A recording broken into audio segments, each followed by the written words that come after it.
up to your knees in love.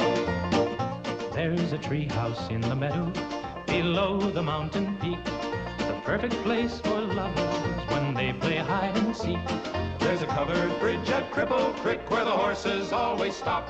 Between the tree house and the covered bridge, that's how Mom won Pop by making love in the country where skies are blue.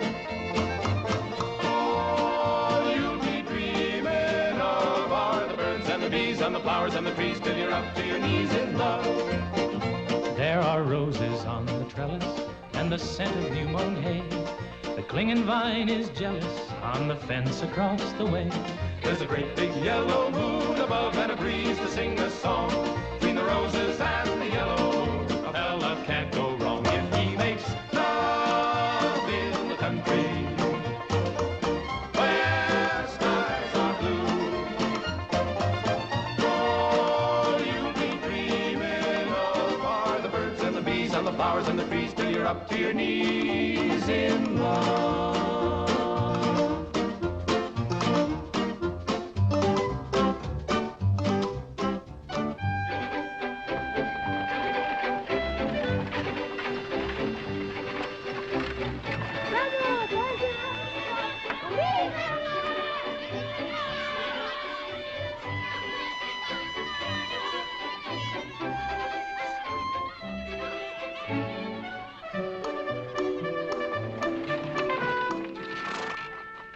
Lord to goodness, not again.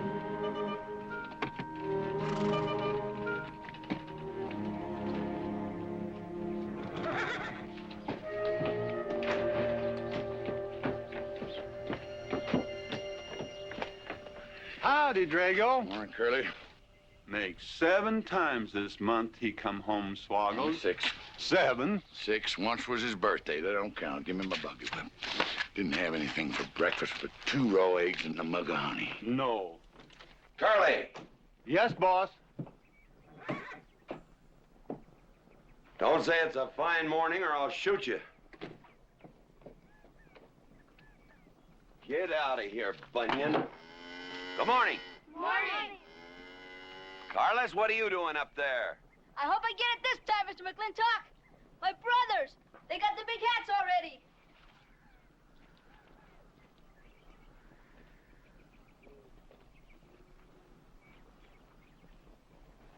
All right, let them have at it.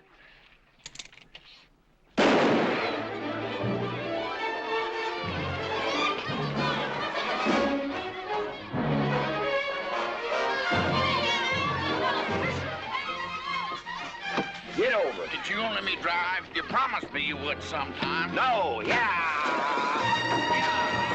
Boss, you better watch that turn onto the road. You're gonna kill both of us one of these days. Thank you, Mr. Boss.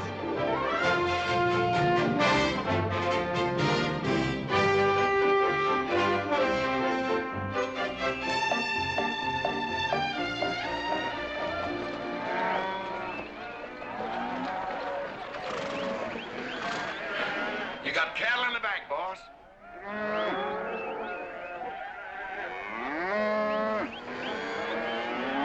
Yeah. Give it up. Yeah.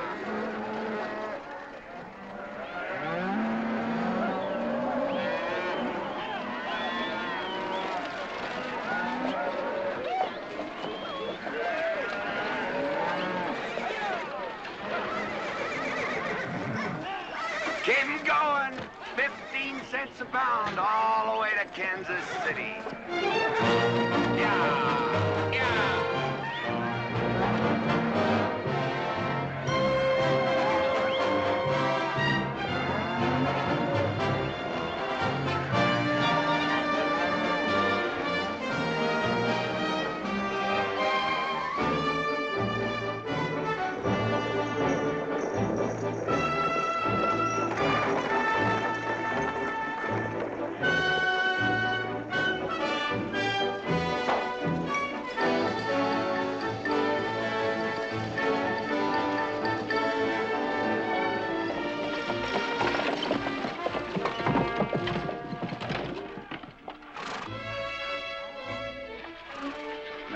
There's one old pensioner I wished you'd pass up.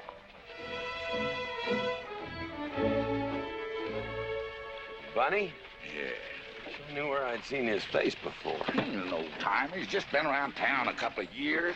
Oh, you have no milk of human kindness. Morning, Mr. McLintock. Morning, Bunny. Well, I can see you're in good health. Never felt better. Contrary to what you may hear. Me, my kidneys ain't what they used to be, and my liver's been leaving me bilious. Drago?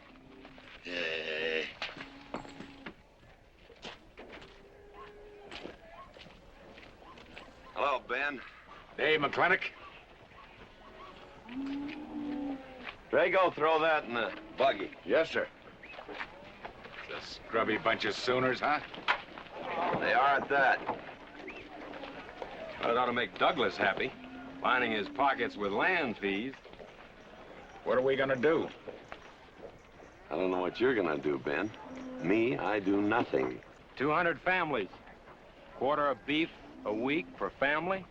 They last 2 years. That can be a sizable number. I got 20 head to 1 of any other brand on the Mesa Verde. I'm not hollering. Some of us haven't got all the money in the world.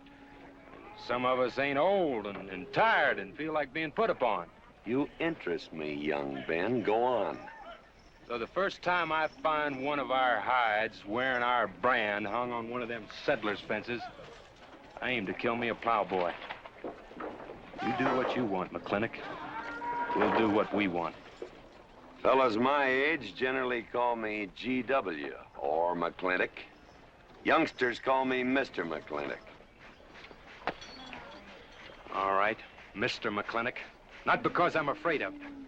You're the big he-stud of this country. And I reckon a fellow my age should call you Mister. Full grown now, GW. He's a half owner of the spread. I made him a full partner the day the doc gave me the long face.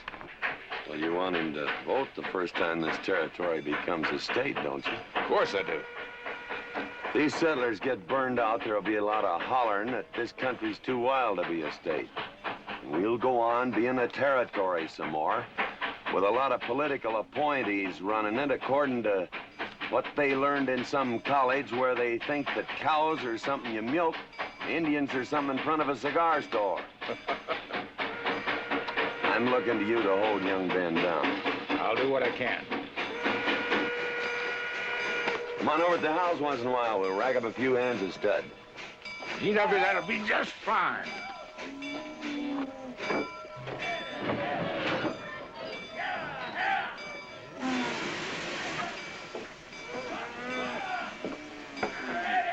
It's a nice morning, ain't it, boss?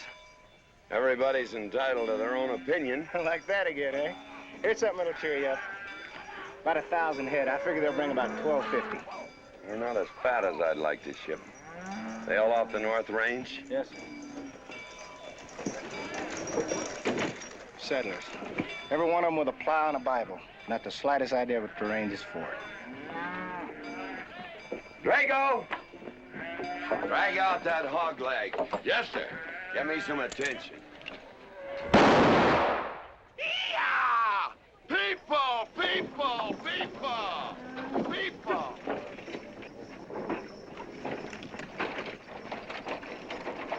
Come on, all of you, gather around. People, come on, gather around. I'm McLintock. You people plan to homestead and farm the Mesa Verde.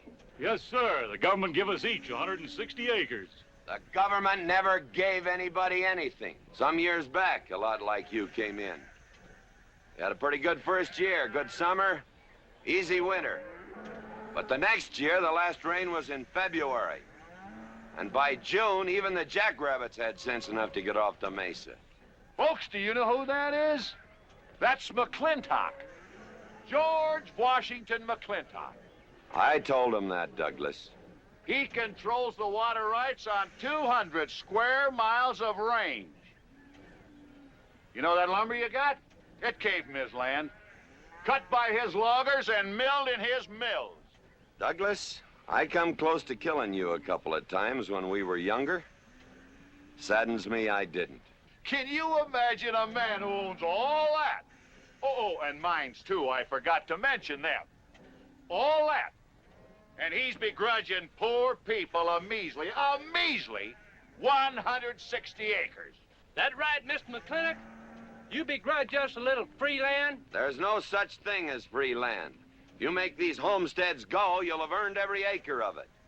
But you just can't make them go on the Mesa Verde. God made that country for buffalo. Serves pretty well for cattle. But it hates the plow. And even the government should know that you can't farm 6,000 feet above sea level. Any trouble, Mr. McLintock? No trouble, Jeff.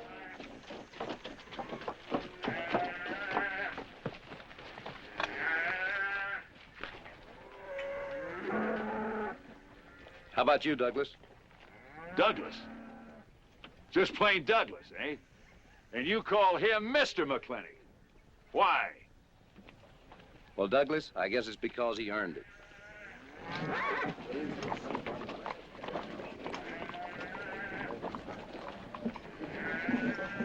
Mr. McLintock? Yeah? I'm a good hand with cattle, Mr. McLintock. I'd like a job. Well, you look strong enough. You come in with those Sooners? Well, yes, sir, but we don't have a homestead. Can't use you.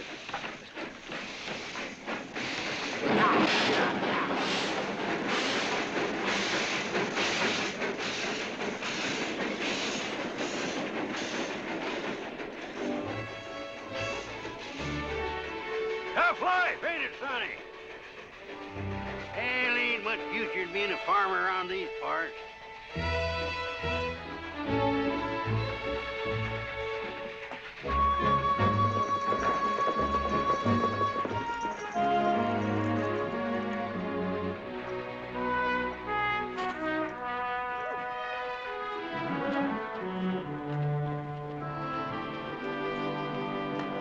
Ladies, this is the finest Chantilly lace available anywhere. Chantilly, Mr. Birnbaum. Well, believe me, it's the best. Oh, excuse me, please. Look around. Take your time. Drago, I got 1,000 Havana cigars and 12 of those hats for you over there. Them fair big hats ain't gonna last long the way some folks have been dipping into that red eye these days. Uh-oh. Good morning, GW. Good morning. I stole some stick candy. Please, help yourself. Come on in. Davy, you can forget about saddling up the horse. Come in here. Problem? Yes.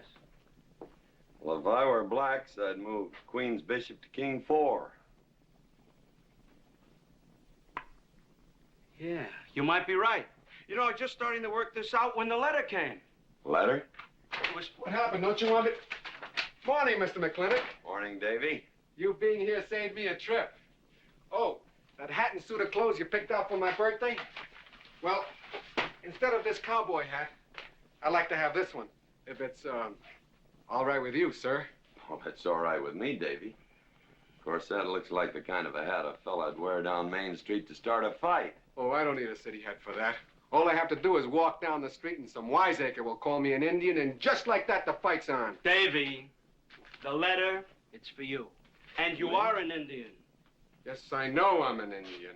But I'm also the fastest runner in town. I've got a college education, and I'm the railroad telegrapher. But does anybody say, hello, college man, or hello, runner, or hello, telegrapher? No, not even hello, knothead. Davy. It's always, let the Indian do it. Will you go out in the store and help the ladies? All right. I'm also bookkeeper, part-time clerk. Always let the Indian do it. The lady brought that out here this morning, asked for it to be taken out to the home ranch for you. Handsome lady, kind of tall with red hair. Called me Mr. Birnbaum, just as if she'd never seen me before, and as if that veil that covered her face would keep me from recognizing her. I thought she was in New York or Europe or someplace. So did I. Jake, you better throw on a couple extra cases of the boss's favorite bourbon. That stuff sure gets used up fast out at our place. Which reminds me, you better start tapering off. Catherine's in town. Katie?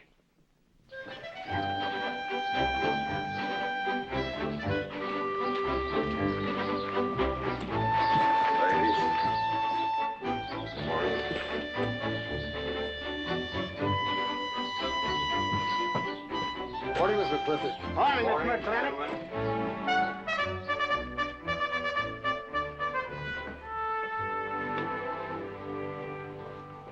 Good morning. Hello, Morning, Matt. Darling. Pomeroy. Morning, GW. What are you doing in here? Why aren't you out at the desk? Helping out the bartender. Yeah, I see a busy day. Give me the key to room 17. What? 17, and don't advertise it.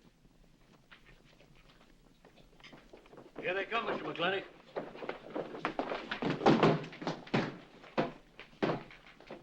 Set 'em up. Beer. Whiskey. Day off? Off day. Wonder what he's so preoccupied about. Haven't you heard? No, what? Katie's back in town. Katie? Yes, dear. The social arbiter.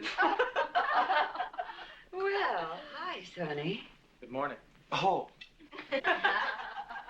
He sure is a quiet one. Mr. McLintock, I don't want to bother you. I'm sorry, boy. I told you, no job.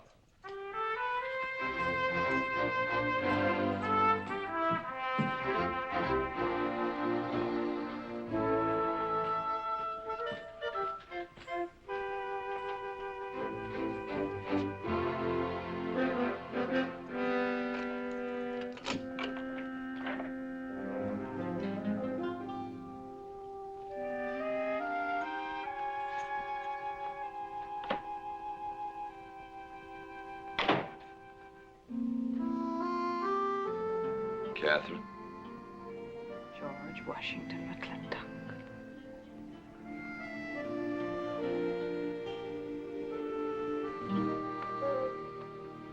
I thought you'd want this.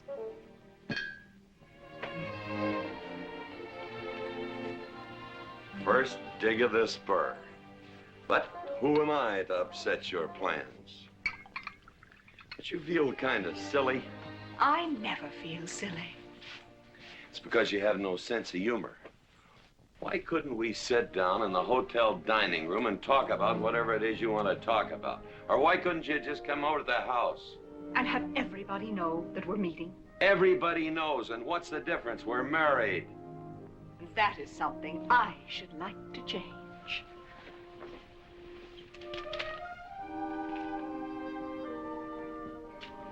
You know the answer, Katie. That isn't why you sent for me. Let's get to the rat killing. That's just the kind of remark that's always endeared you to me. Let us open the discussion. Very well. Our daughter is coming home in a few days. Rather, she's coming here. It was just a slip of the tongue that made me refer to this ugly hamlet as home. Our daughter. Is it so hard to say her name? It's Becky. Rebecca. I hate that name. Anyway, she's coming home. And I hope to persuade you to let her live with me. Part of the time in the capital, part of the time in New York, and, of course, Newport during the season. You're whistling in the wind, Katie. If she stays here, she'll become just as crude and as vulgar as all of this country. And if she goes your way, she'll be all show and no stay.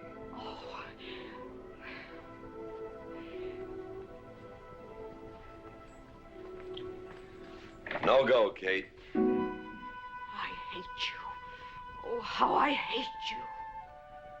Half the people in the world are women. Why does it have to be you that stirs me? You animal. That's the story. I saw your picture in the paper at the governor's ball. You were dancing with the governor. At least he's a gentleman. I doubt that. You have to be a man first before you're a gentleman. He misses on both counts.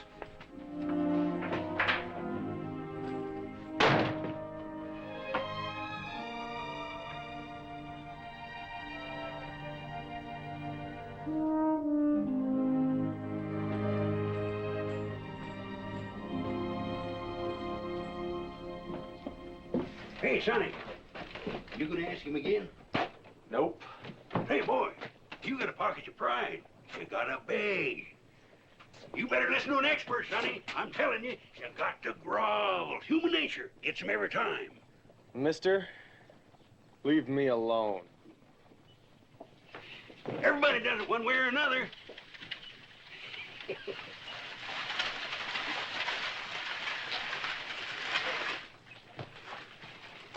About that job, Mr. McLintock.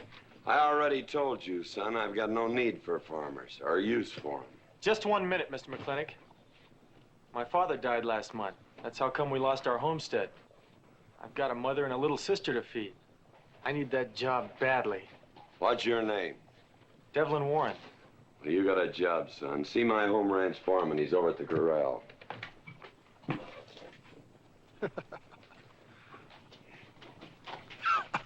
Step down off of that carriage, mister.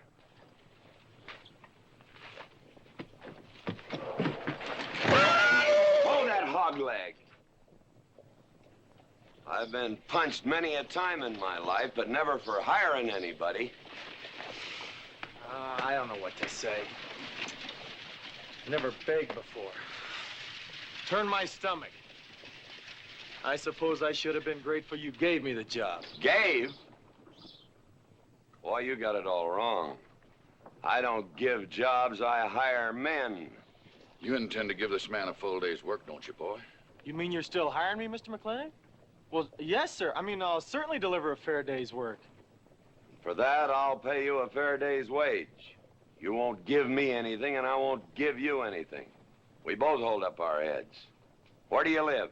The settlers' encampment, down by the mine. That's your plug? Yes, sir. Well, hop on him, and we'll go get your gear.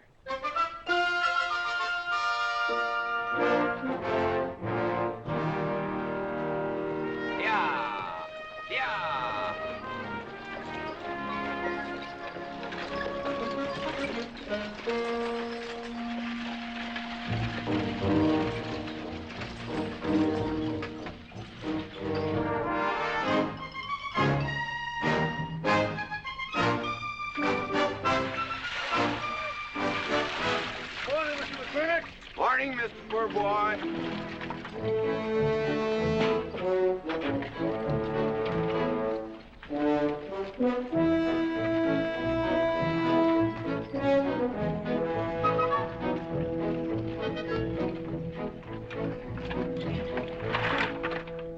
I'm sure that all you fine people are interested in knowing just what portion of this new land will be your new home. Oh, Jones and McAllister, since you've been more or less the leaders of our group, I'd like to have you come up and check the exact location. Won't be a minute, sir.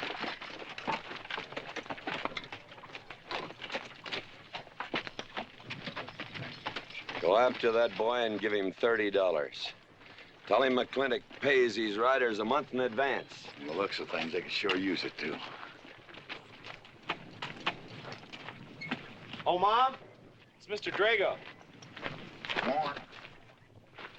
Well, and what do we owe this visit from the cattle baron? I've got a touch of hangover, bureaucrat. Don't push me. Oh, McLaglen!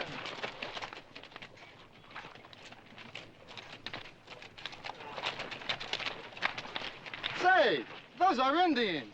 Are there Indians in this homestead land? Friendly Indians, my boy. Oh, McLaglen! Oh, running buffalo! Oh, McLaglen! Long time we don't get drunk together. And it's gonna be a lot longer time, because it's against the law and you're with the sheriff. And if I got my hands full, they came into town to meet the train. The old Indian chiefs are coming home. I heard they'd been pardoned. They don't know when it's arriving, this week, next week, or next month. So in the meantime, I've got to do something with them.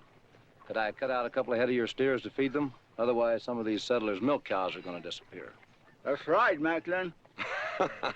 Cut out whatever you need. Sheriff, are you going to camp these savages with all these settlers? You're asking for trouble. Mr. Douglas, I already have plenty of trouble. Please stay off my back. Running Buffalo, bring your people over to the clay slide. Go. Hello, Mr. McLaglen.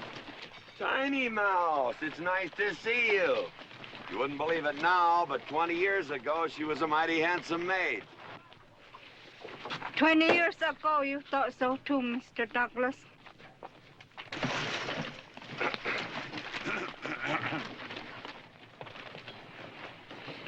It was just like this. I had a dead beat on old running Buffalo, and my sharp 50 caliber misfired. That was back in that trouble in the 40s. Remember? I remember. Hey, you want to tell you something come directly from heaven? No.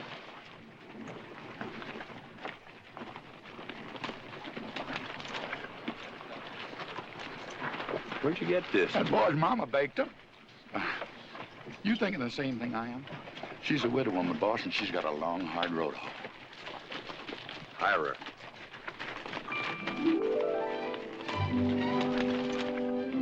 I always said you had a heap of sense. Mr. McLintock, this is my mother. Your mother? And my sister.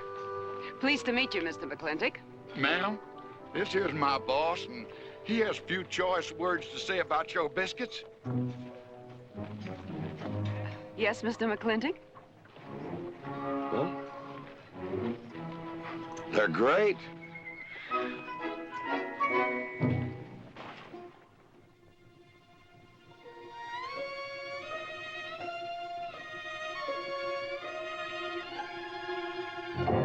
Well, you old Cantonese reprobate, how about it? Fire me? I'd kill myself. I'm not talking about firing you, I'm retiring you. You've been rustling food for us for 30 years. We're gonna put you out to pasture. All you'll have to do is give advice. Be one of the family. I'd kill myself. I may save you the trouble. Look, Ching, you kill yourself, I'll cut off your pigtail, and you ain't never gonna get to heaven. I'll be one of our family. I give you my solemn word. Pretty clumsy family. Drink too much, get in fights, yell all the time. Cut off his pigtail. All right, I'll be one of our family. Giúp lấy đó. Phải là giúp lấy đó. Giúp lấy đó, hai. Cảm ơn.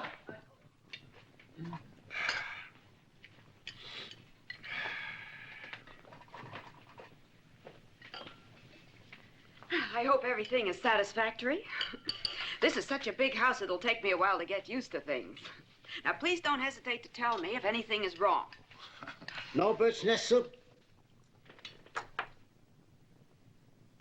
Otherwise, just fine. Everything went nicely, finally. ma'am? Best apple pie ever had. Curly's right, ma'am. Hated to leave that last bite. Shall we celebrate with a drink? Carlos, come in and help me with the dishes. Alice, you want to help too? Yes, Jacob. All right, pitch in. Now, I'll wash and you kids can dry. Is that good here?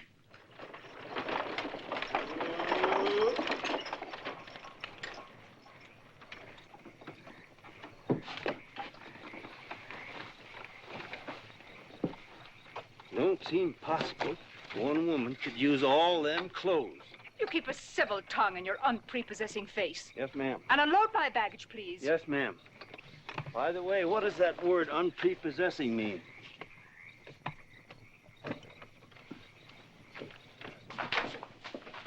Miss McLintock. Oh, hello, Carlos. Run and help the driver with my luggage. I couldn't trust anyone else in this house to do anything correctly. Luggage? Give him a hand, Curly. Yes, boss. Mr. McLintock? Are you moving back in? Yes, but nothing has changed except my place of residence. And I'd be willing to put up with savages rather than be denied the company of my daughter. And I'm proving that by moving in here. Mr. McLintock, since it's my first day, would you excuse me if I, Go ahead. Oh, Catherine, this is, Dev Warren. He joined the outfit today. Please, ma'am. Thank you. Well, how refreshing. A polite young man here. Where did he come from? He's a farmer. A farmer? Well, I'll be doggone. Kate, welcome home. What on earth are you doing in that idiotic-looking outfit? And don't you dare call me Kate. That's my butling suit. I'm butling for the boss. And I'm sorry, Catherine. That Kate kind of slipped out from the times I remembered you as being nice people.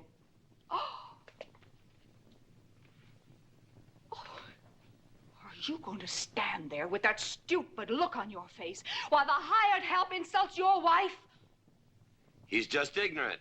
He doesn't know any better than to tell the truth. And I can't help this stupid look. I started acquiring it as you gained in social prominence. Mrs. McLintock, where do you want I should What? Put him in the master bedroom. Yes. But move Mr. McLintock's things into another room. Oh, the one back of the stairs would be best so that he can't wake up the entire household when he comes home every night. Just before daybreak. Yes, ma'am. Oh, excuse me. Here's your cigars, Mr. McLintock. I am Mrs. McLintock. Catherine, this is the cook. This is the lady who does the cooking for us. Mrs. Warren, Mrs. McLintock. How do you do? Very pleased to meet you, Mrs. McLintock. Very pleased. Likewise. You see, I just came to work here today, and I guess I jumped to the conclusion that this was a bachelor's household. It is, and then again it isn't.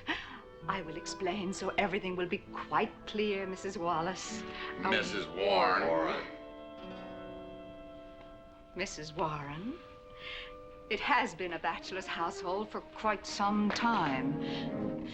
And it will be again, just as soon as I am out of here, which will be as quickly as I can make arrangements to take my daughter back east with me. You see, she's coming home from school in a few days, and then we'll be off together, and you can return to conducting yourself as you consider proper in a bachelor's household. Katie! Shut up! Until then, I am mistress in this house, and I will give the orders. I want my breakfast served in bed. Let her. Ain't you gonna say nothing, boss? Breakfast in bed. No. 1 poached egg, tea, toast. Oh, GW.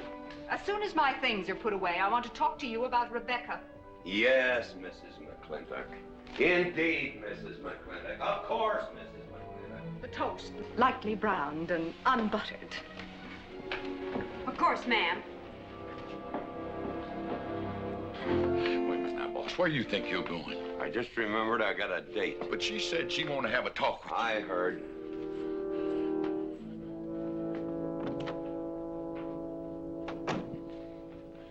Good evening, Lem. Good evening, Mr. Mack. Yep. Say, Mr. Mack, what does unprepossessing mean? I was called that once, Lem. Looked it up in the dictionary. It's best you don't know what it means. Uh-huh. Thank you. You up?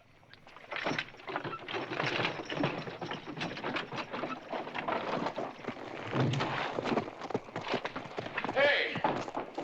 What am I gonna tell her when she asks where you went? When in doubt, tell the truth. She wouldn't expect that from you anyway. Where's Mr. McLintock going? There he goes, burning his last bridge. You see a yellow streak about a foot wide running up down his backbone. Well, Mr. McLintock? He ain't afraid of nothing. I once thought that.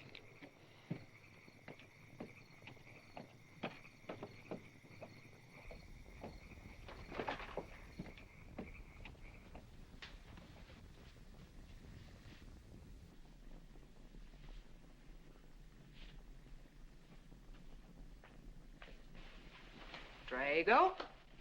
Yes, ma'am. Was that, He took off, lit out. I told him I wanted to talk to him. Yes, ma'am. I was standing right over here when you said it, and I was standing right out there on those front steps when he walked up to a horse, grabbed a hunk of mane, stepped up on him, and sunk spur. Where did he go? Last time I saw him, he's going east. But you know him, he's liable to go north, south, or west. Get me a carriage. Yes, ma'am, but But what? maybe you shouldn't follow him into maybe where he's going into. What does that mean? I don't know, but I wish I hadn't have said it. Just get the carriage. Yes, ma'am. What happened? Get the brooch. Baruch? Hitch it up. She wants to go to town. But Mr. McLintock never said anything to me about it. Look, young fella, I'm the ramrod around this place, and you better start giving me a yes, sir. You're gonna get the roof of this house pulled down on your head. Yes, sir.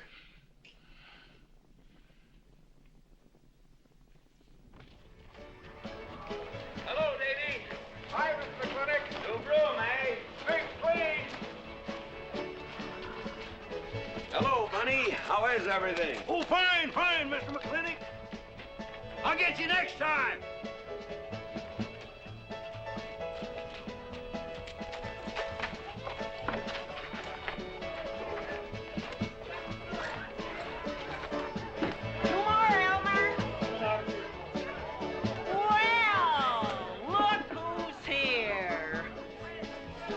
Dorothy, Max.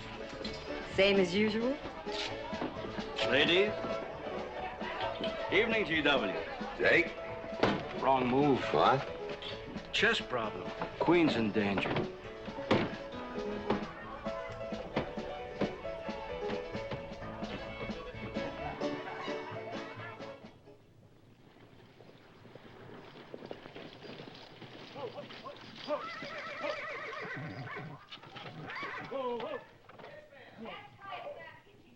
I suppose you can do that. Camille, you're on your own. Miss McLintock?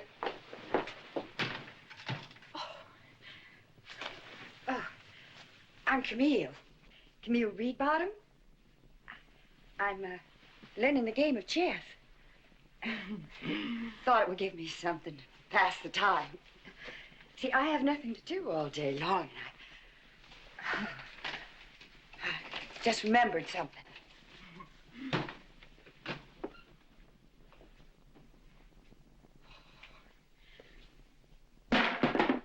Catherine, I didn't hear you come in. Mr. McLintock, I told you that I wanted to talk to you. Not now. Could I get you a glass of sherry, Catherine? Oh, thank you, Mr. Birnbaum. I could use one. I came into town behind a runaway team. Drago never could handle horses. It was that young man whose mother pretends to be your cook. Catherine, your wine. Oh, thank you, Mr. Birnbaum.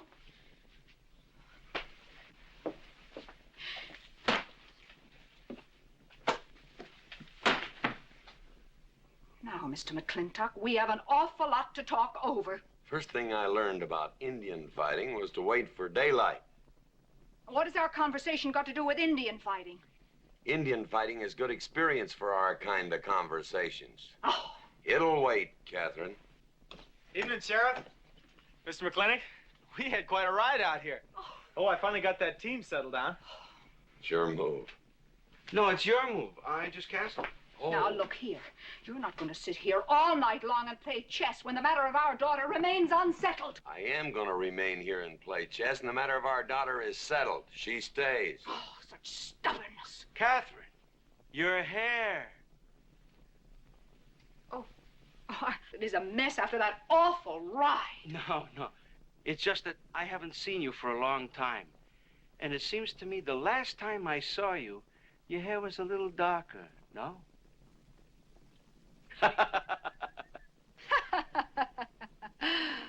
It's a funny thing that tricks a man's memory will play, huh? Mr. Birnbaum, I think that you've completely lost your mind. You have done something to your hair. I have not. I had it been none of your business. I'm certainly not going to put myself in the place of those blondine trollops that you seem to prefer. Take it. Huh? Oh. Fill it. Oh.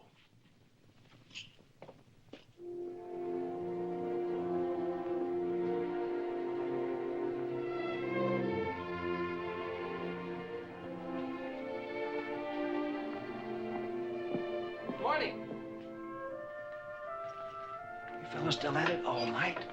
McLintock never quits. But a Birnbaum has to. Besides, the game is over. You got me. Oh, no, Mr. Birnbaum. You still got a good game. Oh, you play chess? Please, take over.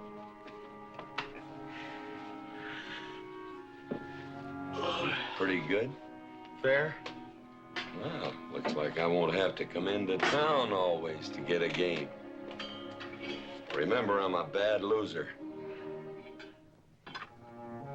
It's your move. Yes, sir.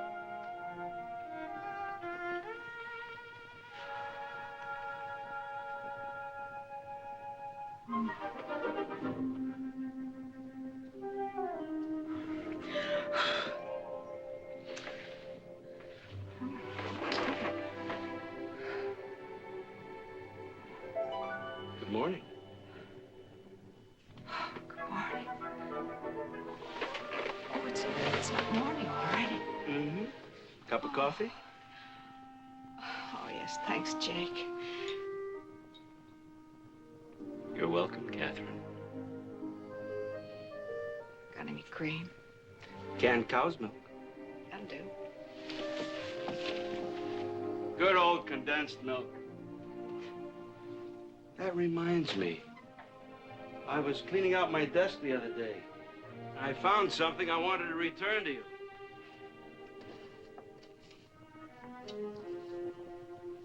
Here it is.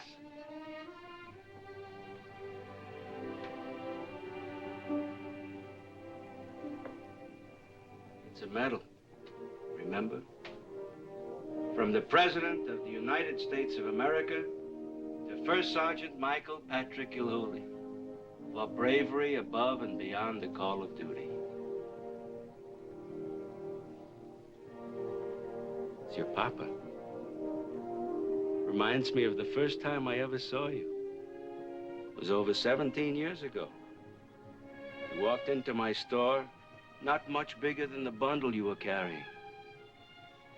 And in the bundle was the most beautiful baby I ever saw. And was she hungry? You walked all the way from Superstition Creek just to trade me that medal for a case of canned milk.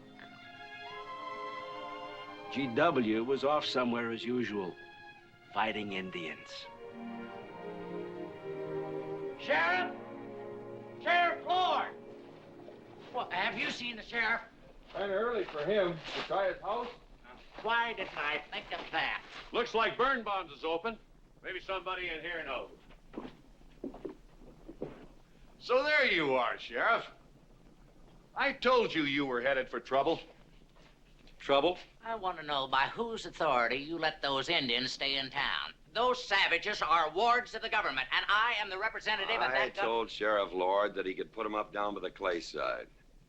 Because the town's named after him, he thinks he owns it. Well, you check the books in the recorder's office, and you'll find I do own a fair piece of it. Agard, if you knew anything about Indians, you'd know that they're doing their level best to put up with our so-called benevolent patronage, in spite of the nincompoops that have been put in charge of it. Those Indians need my permission to leave the reservation. Those chiefs have been giving orders all their lives. It's pretty hard for them to understand that they have to hold up their hand like a schoolboy in a classroom. The law is very clear. I told you you'd get no satisfaction from these people. But we'll get the girl back. Girl? The girl the Indians kidnapped. But don't worry. I armed the settlers and set them to rounding up those red devils.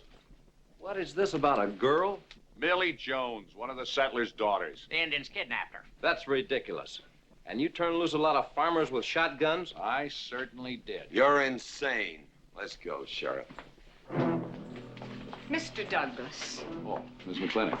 much as I hate to agree with GW about anything, you haven't changed a bit. You're still an hysterical fool.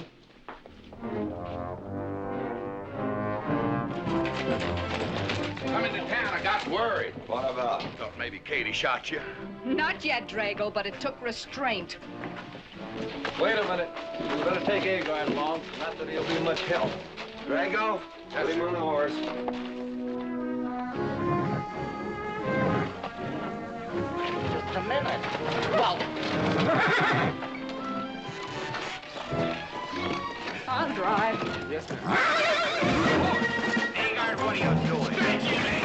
Agard, this is serious. Stay with him, Agard. Stay with him. Agar, will you stop showing off and getting this buggy? Mercy.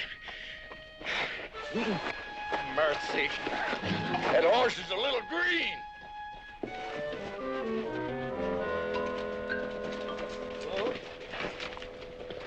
Let's go. yeah.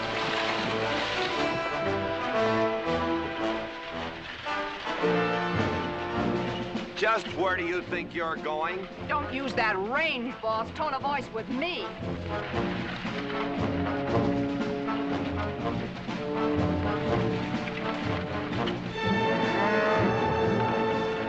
Carter! Headed for Mr. Poor Boy's mine. Mount up some riders. Right, boss. You heard the man. I don't like it, Mr. McLintock. I don't like it one bit. What don't you like? They're planning to hang an Indian.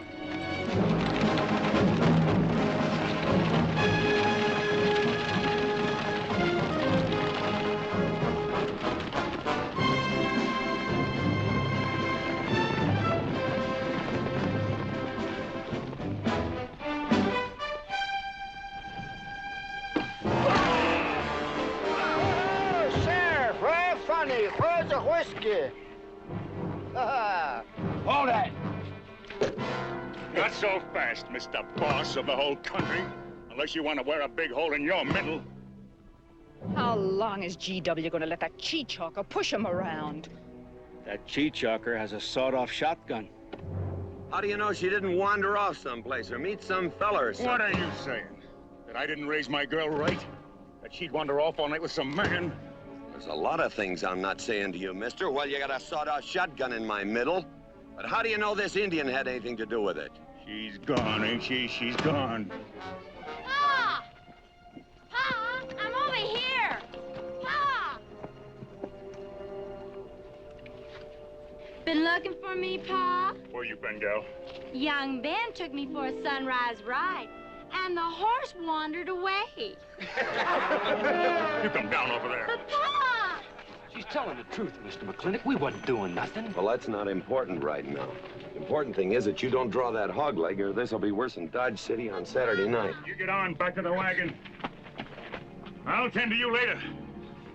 Now for this young whippersnapper. Now, no harm has been done. And young Ben here is one of the nicest boys in the territory, so just put down that shotgun and I'll let's teach forget him to fool with Mike. Now, we'll all calm down. Boss, he's just a little excited. I know. I'm going to use good judgment. I haven't lost my temper in 40 years.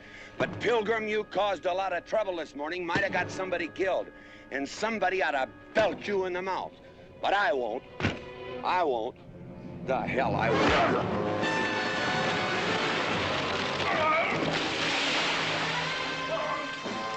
McLintock Rider!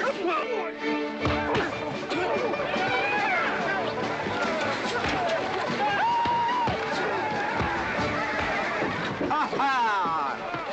Oh, Markland! Hey, Buster! Remember me?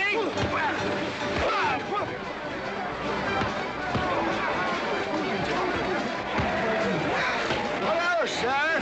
Nice party.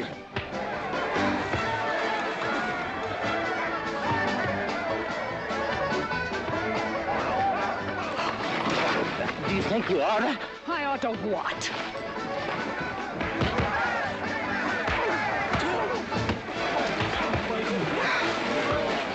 Why, you...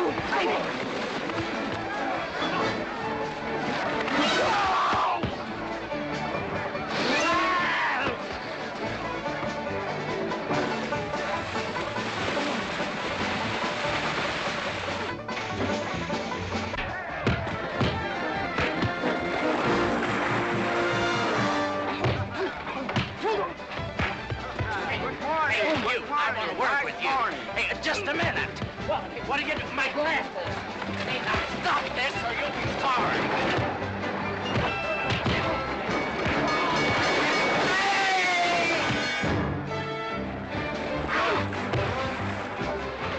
Stay out of this, Jake. It's everybody's war.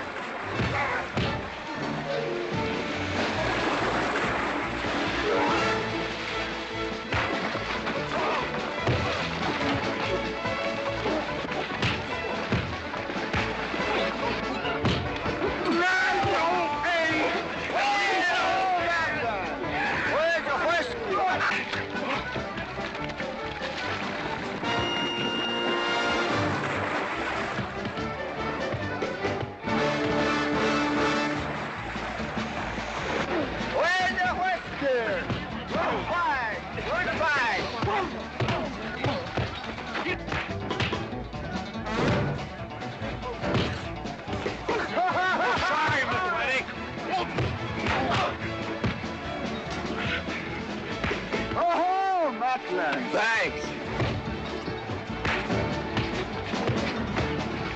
Ha-ha! Very funny.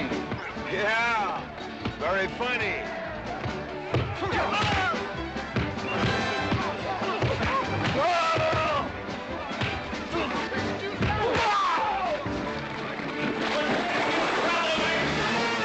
Guys, Mr. Douglas, I'm sorry.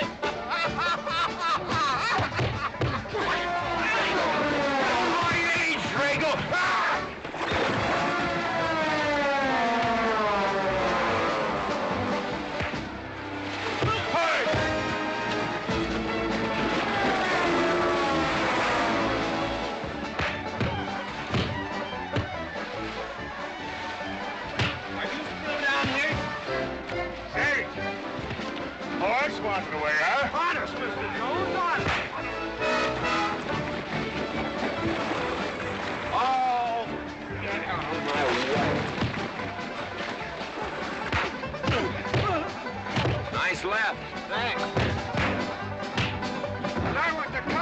this, you don't need college. You're not getting me down there.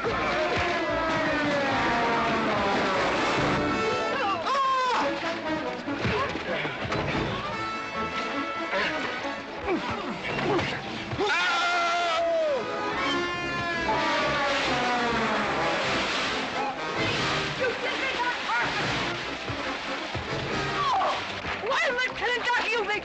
Good morning to you, Mrs. McLintock. Buddy, you big... Yowie!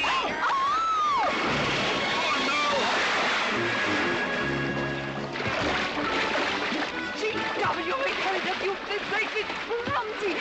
Well, it's pretty hard to control yourself.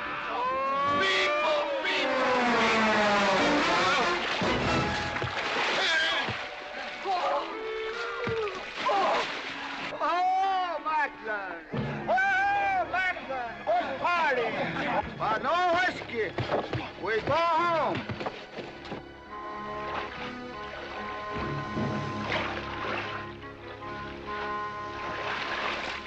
You and your friends! Well, we at least saved your hat.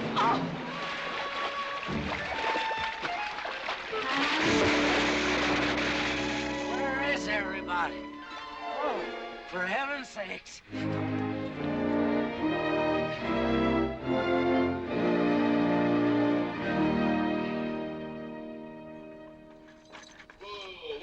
Drago, will you never learn how to handle a team? Yes, ma'am, I'll sure try. I'll tell you that now. Try me family. You want to lose your pigtail? I lose face. Lousy lot of tips. You want to lose more than that? Kate, Yes? we could be a big help to one another. Like what, may I ask? Well, we could wash the mud off of each other. We used to have quite good times doing that sort of thing. There are a lot of things we used to do.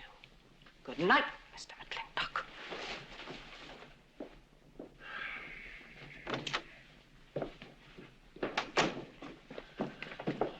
Any luck?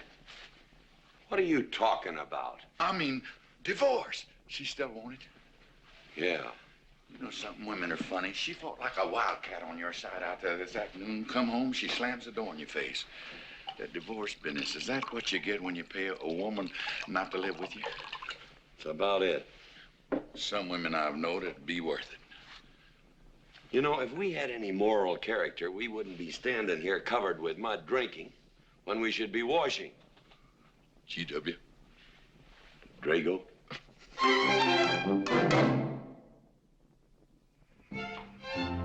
Miss Warren, these biscuits. Mmm. Oh, thank you, Drago.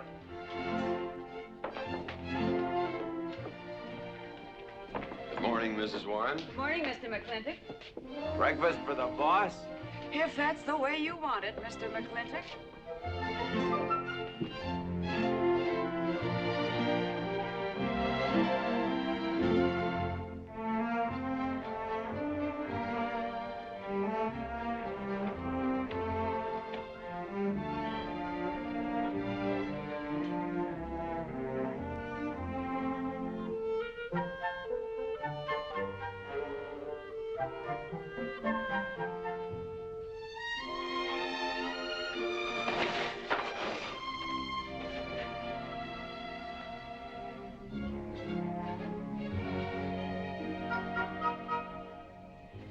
One poached egg, tea, toast, lightly browned, and Why, Mrs. McLintock, you have a black eye. I do. Ooh.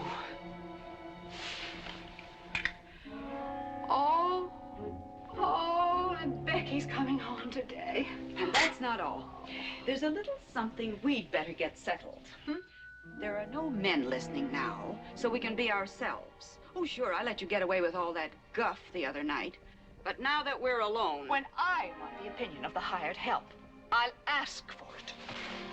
You know, you could wind up with 2 black eyes. What? Oh, I realize you had to put on that big act. We always have to just before we get ready to forgive them. Generally for something they haven't done. But you and I both know that's just to keep them from getting the idea they run things. McLintock give you that black eye? No. Nobody gave it to me. I won it.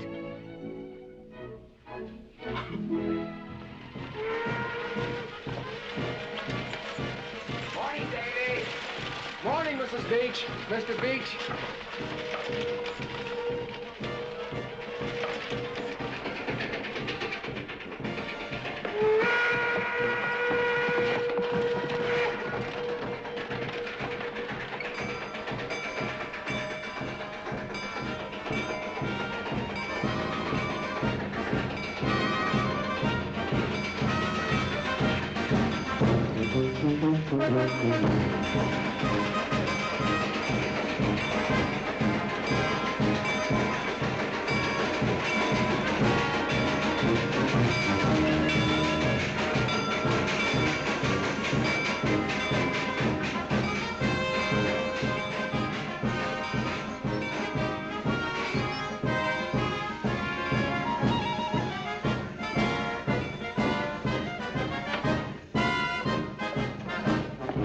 Why, Miss Becky, welcome home.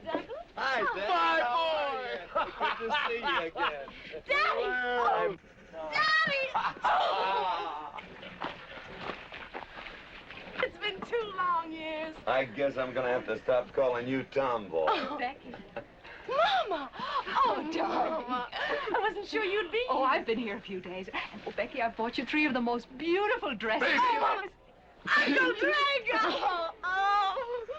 Did you bring your old uncle a coming home present? Sure did. What is it? A mustache cup. And what did you get me? Prettiest Palomino pony that ever packed a saddle. Broke the stand, drowned, tie, and the counter. Oh! Uncle Jake! Oh! What are you doing with Mr. Douglas's tuba? Oh, Mr. Douglas had a little accident. I brought you a whole shipment of licorice sticks. But now that I've seen how much you've grown, I think we better exchange them for a couple of bolts of dress goods, huh? Thank you. Oh, the mayor was going to be here, but he had to go to the territorial capital on a horse theft matter. But I'm going to give his speech. Oh, and don't worry about the mayor. I'm sure that he can find a bill of sale for the horse.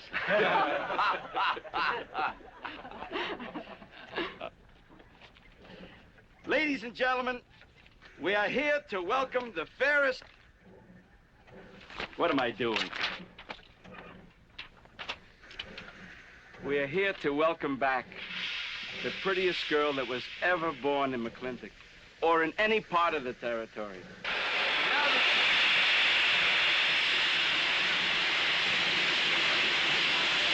Hey, Davy! Yeah? Got something for you. Yardmaster up at the junction told me to let him ride, so I locked him in here. I've had my scalp a long time, and I aim to keep it.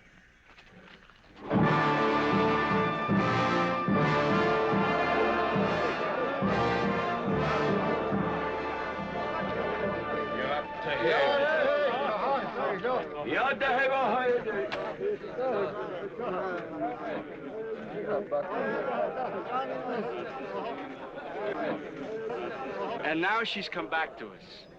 Gone are the pigtails, but the freckles are still on the prettiest face that was ever born in McLintock.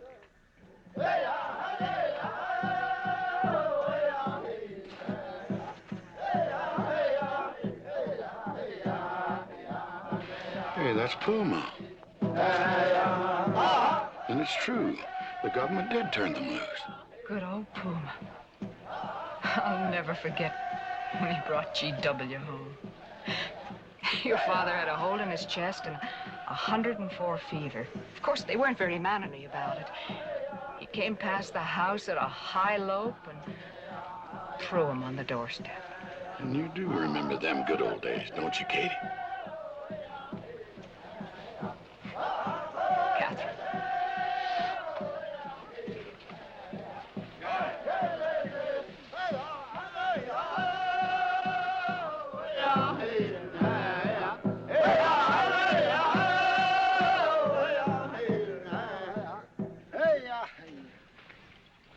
Yatta-hey, my friends. Yatta-hey.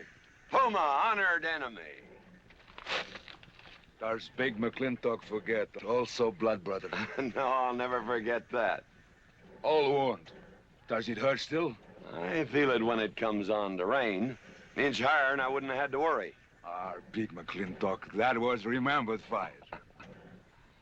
We return with news. Our people have more trouble.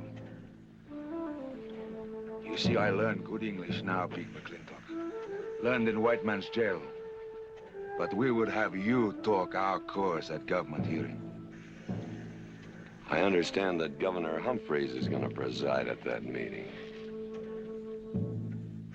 Yes, Puma, I'll translate your wishes. Mr. McLintock, could I impose upon you to use your Comanche to tell these Puma chiefs... is chief of the Comanches, and he speaks English very well.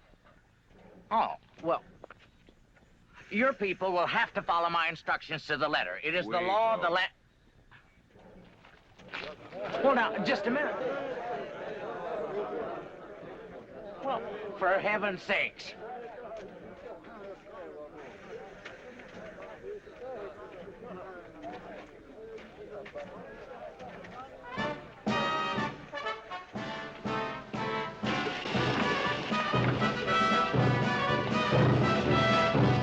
You wait here, honey. I'll get the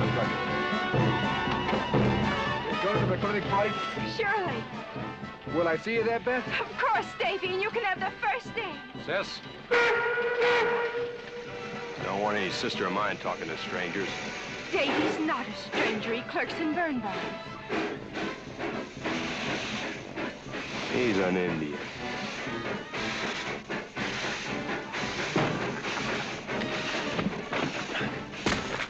Darn you, Drago! Now look what you've done. Baby, this is Devlin Warren. He works for you, Papa. Dev, this is Miss Becky McLintock. Those are my things. Yes, ma'am. Oh, I don't own you anywhere, Miss Becky. What do you mean? Oh, I mean, you look so much like your mother. Well, even prettier. Oh, Mr. Warren. Mother's much prettier than I am. Many a fight started with words like that. Come on, get in the boat. Hello, Ching. We got jelly pie for dinner. Oh. I'm not cooking.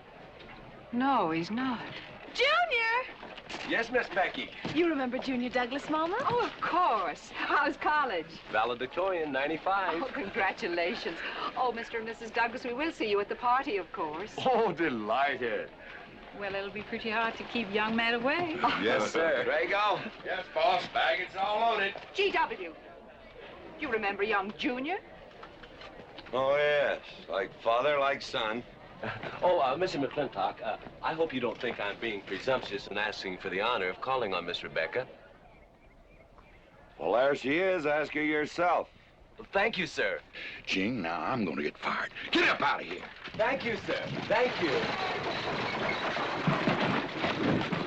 Now you know Mama. See you at the party, Junior! Yeah. Yeah. Yeah, what? Like father, like son. What did he mean, Matthew? Come on, Ching. Grab a root and growl. 我係佢高夫人，唔認真做工。我係嗰啲人，我死唔係屈佢生我做啊！我呀，做晒咗啊！ Well, you're doing a good job, Miss McLintock. Thank you, Miss Flora. Deb, when you're finished there, go over and help Drago with the beer cakes. Yes, Mom. Deb, could you come and help me a minute?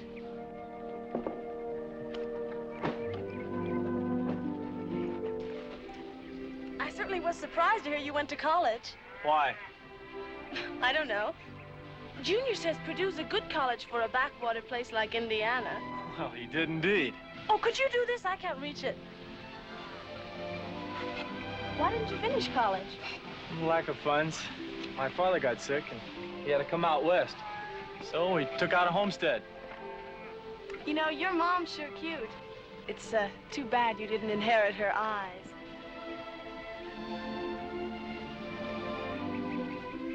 Well, you'd been lucky if you'd inherited a few things from your father. Oh, really? For instance? There's common sense, for instance. Common sense? Yeah. You don't see him being fooled by some dude like Junior Douglas. Junior's not a dude. He's nifty. This needs a woman's touch. And besides, he got a letter at college. What sport? Glee club. Very strenuous. Don't you dare hug me! Oh! I have no intention of hugging you.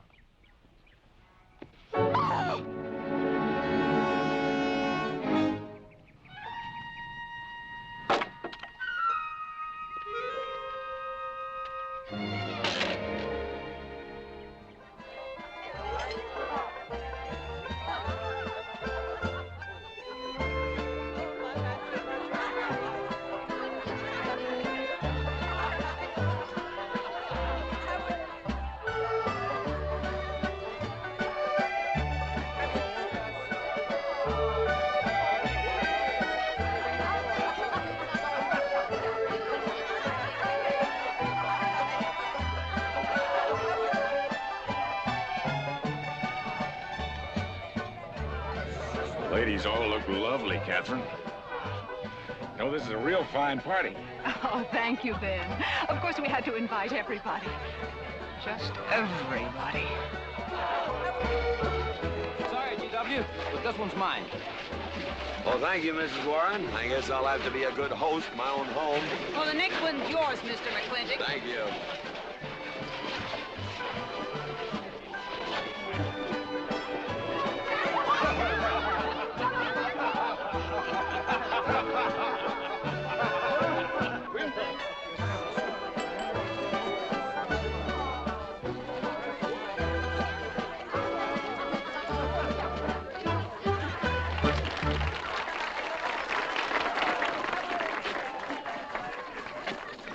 Drago, go and do what I told you to do. Oh, Katie. Catherine, and do as you're told. Oh, Drago, do this. Drago, do that. Yeah! People, people, people. This Douglas feller. Drago! Yes, ma'am. Matt Douglas, Jr. is going to bring you folks some of the latest terpsichorean dance steps, brand new, brought by him directly from New York City. All right, Mr. Fiddler.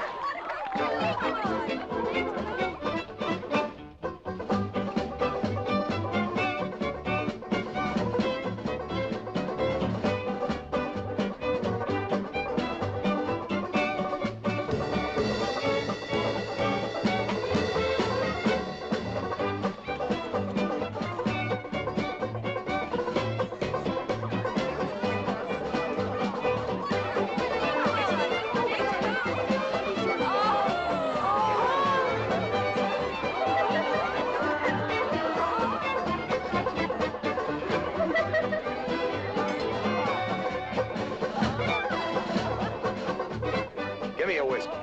Put Williams on board. What? Just turn a 10-gallon party, boss. We'll run out of whiskey. Well, I can take care of that. 你 Shane. 學校整咁個個我做廣告，我哋啦。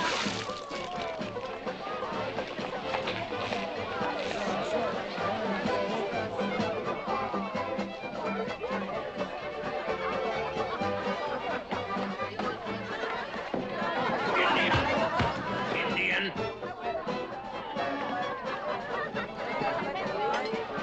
And you still got any ideas about asking my sister to dance? Get up and we can do this all over again. Yes! That's enough. You fought it. It's all over. Quit butting in, Birnbaum. He's a hard man, not your son. Look, you fought him fair and square. I don't think it was so fair and square. Well, you want to take up where he left off? If I did, you wouldn't find it so easy.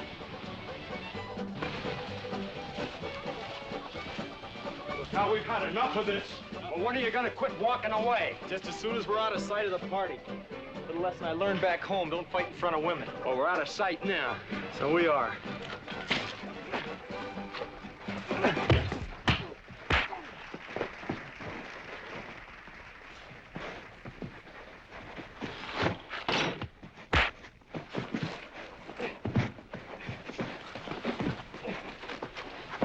Such vulgarity. Someone should do something about it. You're right.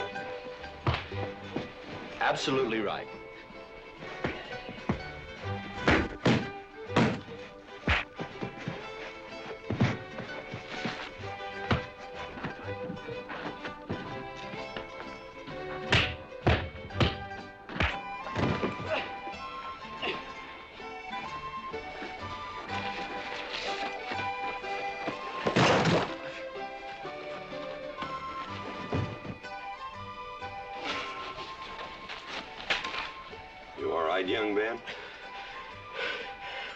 Mr. McLintock. Pretty fancy fighting for a country boy. 2 years at Purdue, Mr. McLintock, on the boxing team.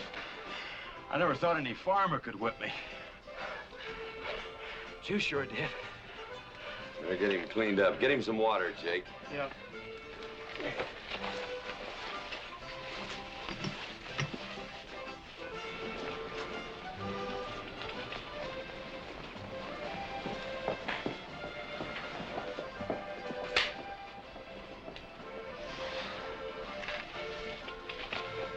Get yourself cleaned up.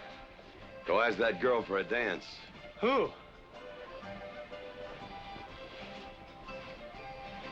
Oh! Did I miss one? Where is he? I'll find him, that young whippersnapper. Trouble. Where is that farmer boy? Where is he? Where is he, G.W.? Oh, so you're the young farmer boy that whipped my nephew. Well, I'm Fauntleroy Sage, young Ben's uncle. Well, I'm no farmer, but if you're young Ben's uncle, yes, I whipped him. And you're intruding. What's intruding mean? Butting in. Oh, so he's insulting me.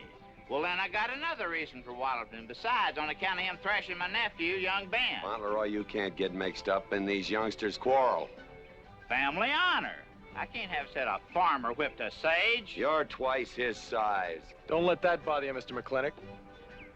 Mr. Fauntleroy insists. I'll just have to teach him the same lesson.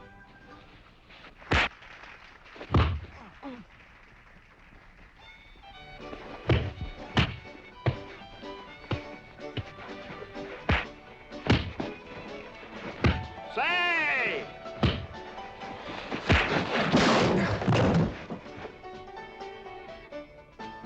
Sorry, young feller. Hate to have to do that, young fella. No hard feelings. Not yet. Not yet what? I mean, that isn't all. Now, wait a minute. Fauntleroy, we're gonna make this a fair fight. Of course we are. Of course we are, G.W. There'll be none of this. I wouldn't do that, G.W. You wouldn't do... No, I wouldn't do that. And Dev, I don't want you kicking Fauntleroy in the knee. He didn't do no such thing. And none of this nose twisting. He's all yours.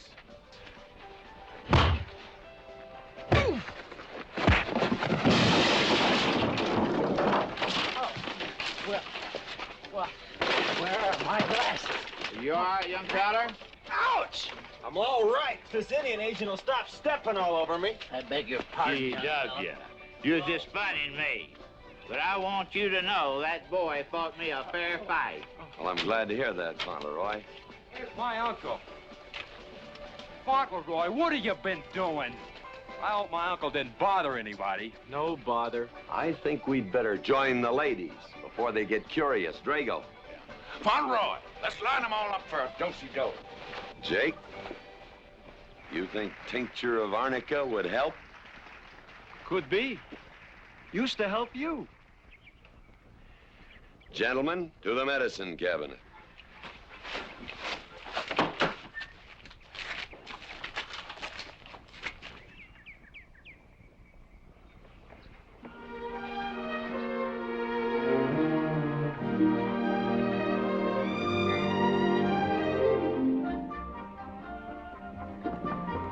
Good morning, Drago. Morning, Davy. You seen Daddy?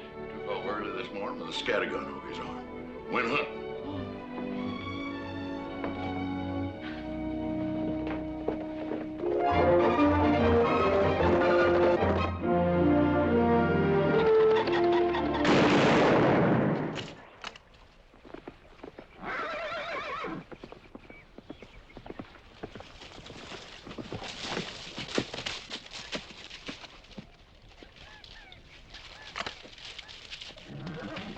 Morning, Daddy. Good afternoon. I'll get you out so early. There's something I have to get straight in my mind. Yeah? What? Mama.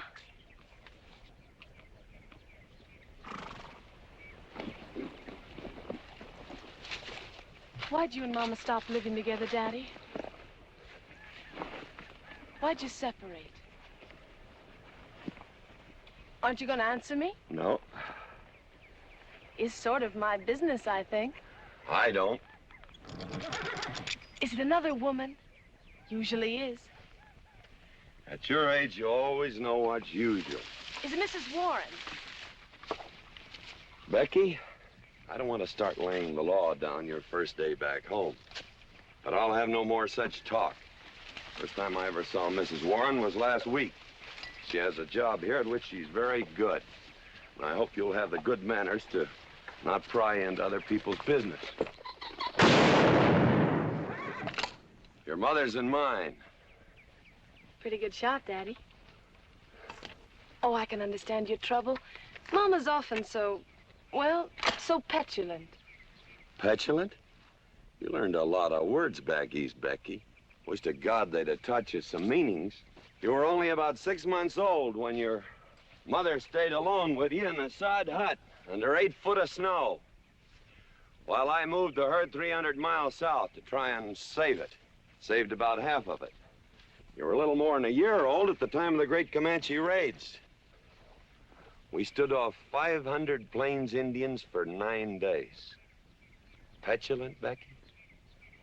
I think you better go on home. See that Ching gets those birds.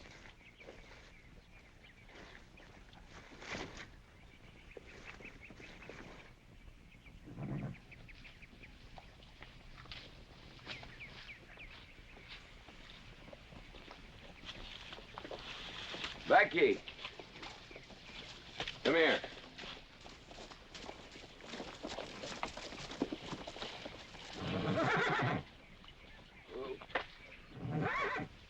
There's something I ought to tell you. Guess now's as good a time as any. You're gonna have every young buck west of the Missouri around here trying to marry you. Mostly because you're a handsome filly. But partly because I own everything in this country from here to there. They'll think you're gonna inherit it. Well, you're not. You're gonna leave most of it to, well, to the nation, really. For a park where no lumberman will cut down all the trees for houses with leaky roofs. Nobody will kill all the beaver for hats for dudes, nor murder the buffalo for robes. What I'm gonna give you is a 500-cow spread on the upper Green River. Now, that may not seem like much. It's more than we had, your mother and I. Some folks are gonna say I'm doing all this so I can sit up in the hereafter and look down on a park named after me. Or that I was disappointed in you. Didn't want you to get all that money. But the real reason, Becky, is because I love you. And I want you and some young man to have what I had. Because all the gold in the United States Treasury and all the harp music in heaven can't equal what happens between a man and a woman with all that growing together. I can't explain it any better than that.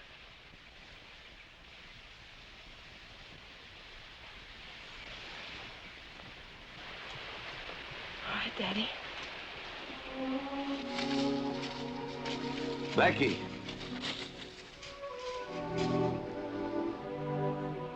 When you're as old as I am, you'll thank me for this. Daddy, I'm full grown. I wasn't worrying about me. I was thinking about you and Mama.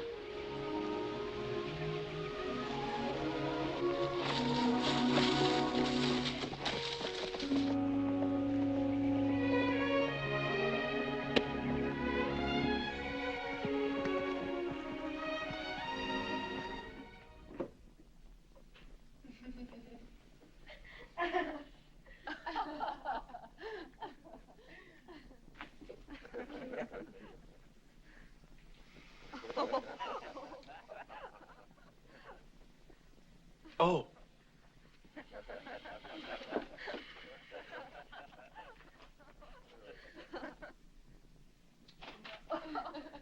Well, sir, all 3 of them fell right out of the carriage.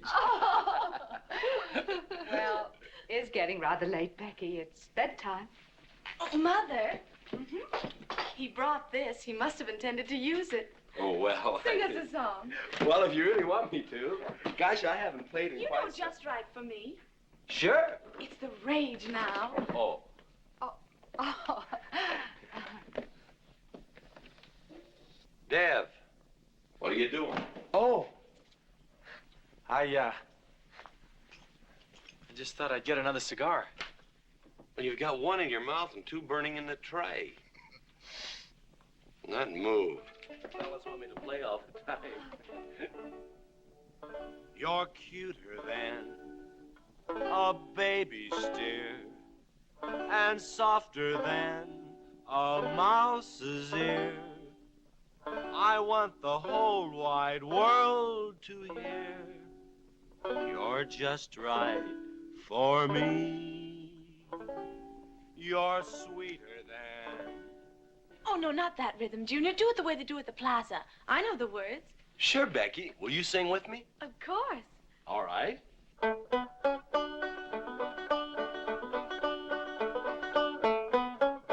love a man who's witty and smart and clever.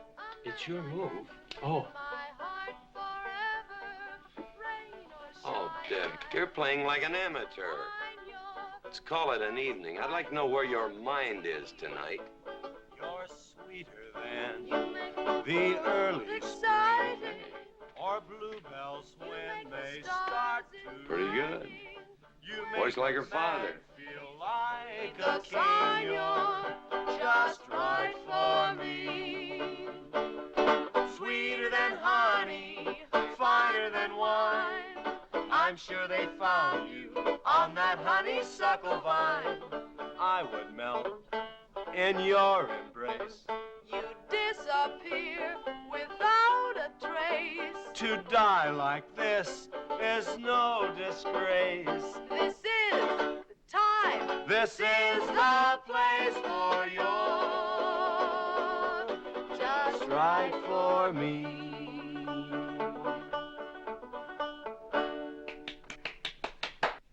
Well, that's so good, I kind of hate to break this up. But if we're going to have that Indian hearing tomorrow morning... Sir, about our conversation earlier this evening, I believe I'd better apologize. Yeah? Yes, sir, I've been thinking it over, and when I called you reactionary, well, that's merely my generation's term for your generation. Nothing personal, sir. Oh, really? Well, good night, sir. Good night, Miss McLintock. Good night, and do come again. Good night, Drago. Night. Boss? What does reactionary mean? Me, I guess. He says that anyone that wanted to sell at a profit was a reactionary.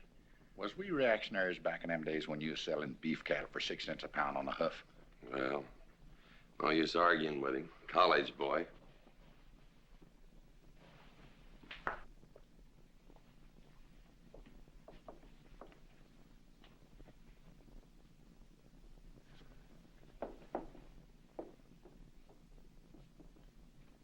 Devlin Warren, if you was my kind of man, you wouldn't let some dude walk off with the prettiest girl west of Denver without putting up some kind of fight. Does it show? Well, what can I do? I'm just one of her father's employees. I'm just a hired hand around here.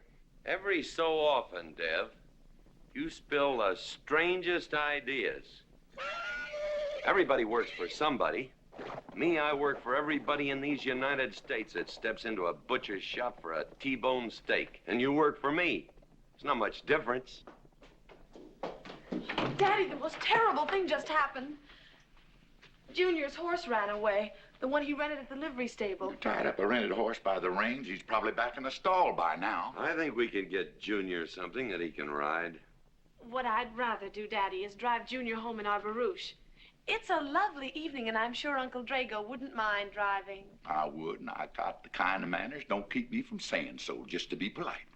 I'll drive him home, Mr. McLintock. And you don't have to come, Miss Becky. I'll see that he gets home safely. I can take care of myself. You got yourself a foot, didn't you? Dev, get the carriage. Drago? I'm going with them. Now you got me wrangling dudes.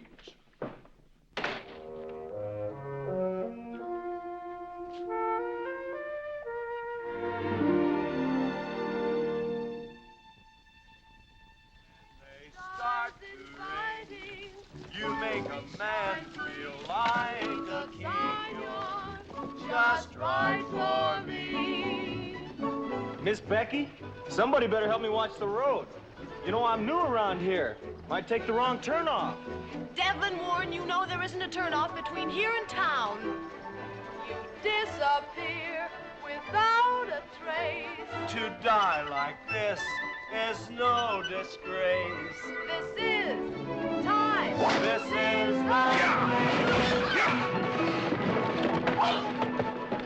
Devlin Warren, what are you trying to do? Kill us? Rather have your friend drive? Yeah!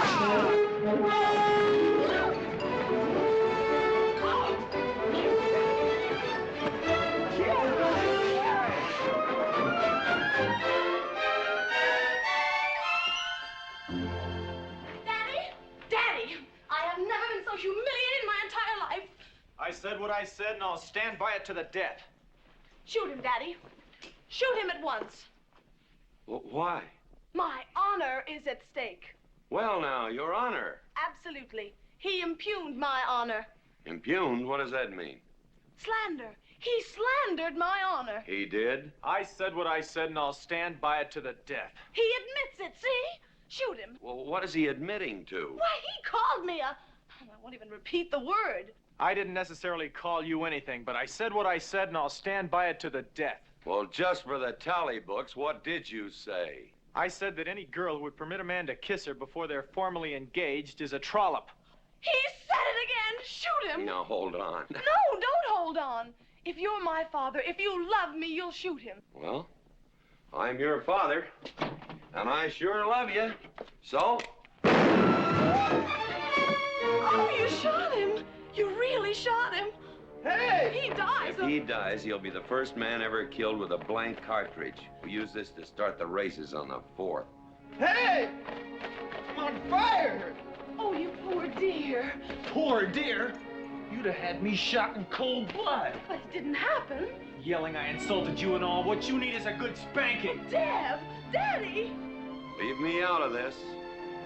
I think I'll give you what you deserve. You wouldn't dare! Oh, wouldn't I? Ah! You'll think next time before you have someone shot. And this kicking and yelling isn't gonna help you. Don't you! Oh, Daddy! Wait a minute! Daddy! Oh, Daddy! Help me! Don't! Daddy, Lord, I hate you! Mommy! Oh, G.W., was that a shot?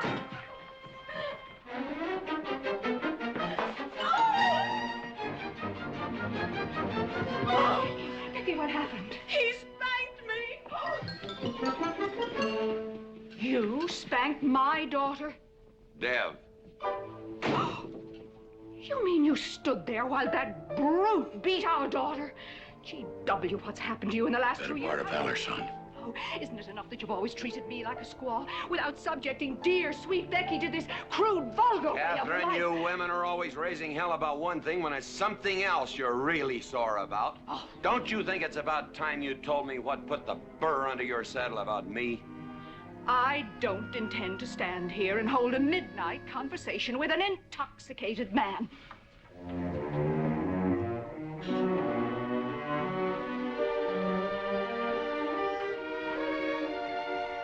And I am not intoxicated. Yet.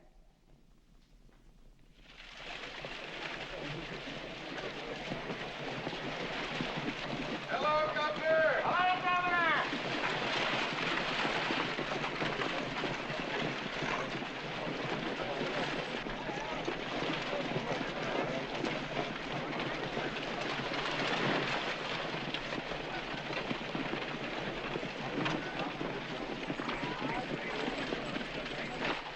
Chief Puma? Yes, Sergeant. Big McLintock, we know you get us fair judgment. You gentlemen, follow me.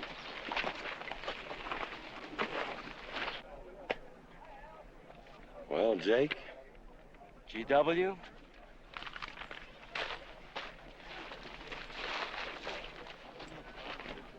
Well, G.W., it's been a long time. Not long enough. Cuthbert. Your husband is a rude man. Yes, Cuthbert, I know.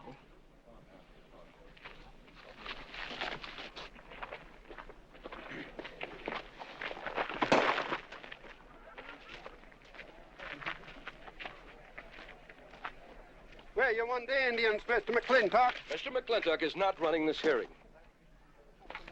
Sergeant, seat those Indians. Yes.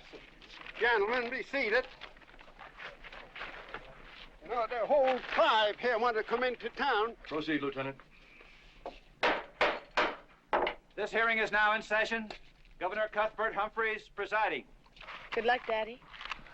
Afraid it's a packed court. Government Edict number 826 has ordered that the Comanche Nation be transferred from their present reservation to Fort Sill. It is the government's claim, as filed by Indian Agent Agard,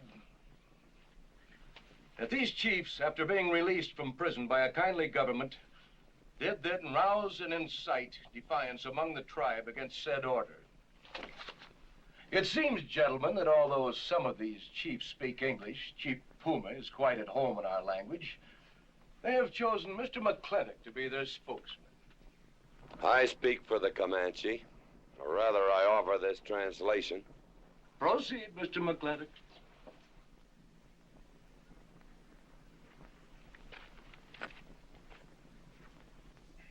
The Comanche say, we are an old people and a proud people. When the white man first came among us, we were as many as the grass is of the prairie. Now we are few, but we are still proud. For if a man loses pride in manhood, he is nothing.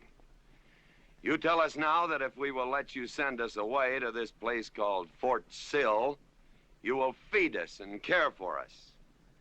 Let us tell you this. It is a Comanche law that no chief ever eats unless first he sees that the pots are full of meat in the lodges of the widows and orphans. It is the Comanche way of life. This that the white man calls charity is a fine thing for widows and orphans, but no warrior can accept it. For if he does, he is no longer a man. And when he is no longer a man, he is nothing, and better off dead. You say to the Comanche, you are widows and orphans. You are not men. And we, the Comanche, say we would rather be dead. It will not be a remembered fight when you kill us, because we are few now and have few weapons. But we will fight, and we will die Comanche. Thank you, Big McLintock. Am I to gather that Comanche defy the government of the United States? Yes, you may gather that the Comanche defy the United States government, or at least this commission. Gentlemen, sit down to your evening chores.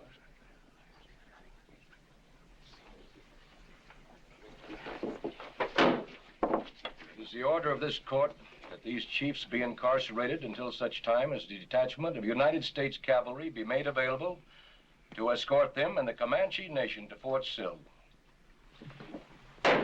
This court is adjourned. Oh, McLintock! You are important chief amongst these white people. Sway them. Have them give us few guns to make the fight worthwhile. Let us have one last remembered fight for end of Comanche. I almost wish I could arrange that, Puma. Ahalani cha. Ahalani cha. Sergeant. Yes. Well, Squad, carry on. Gentlemen.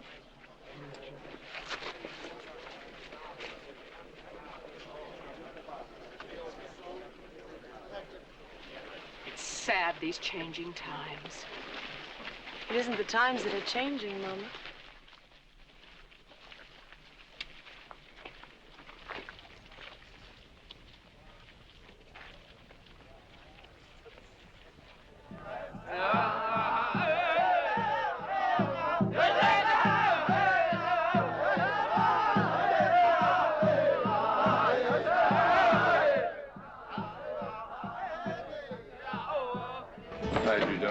Hello, Lem.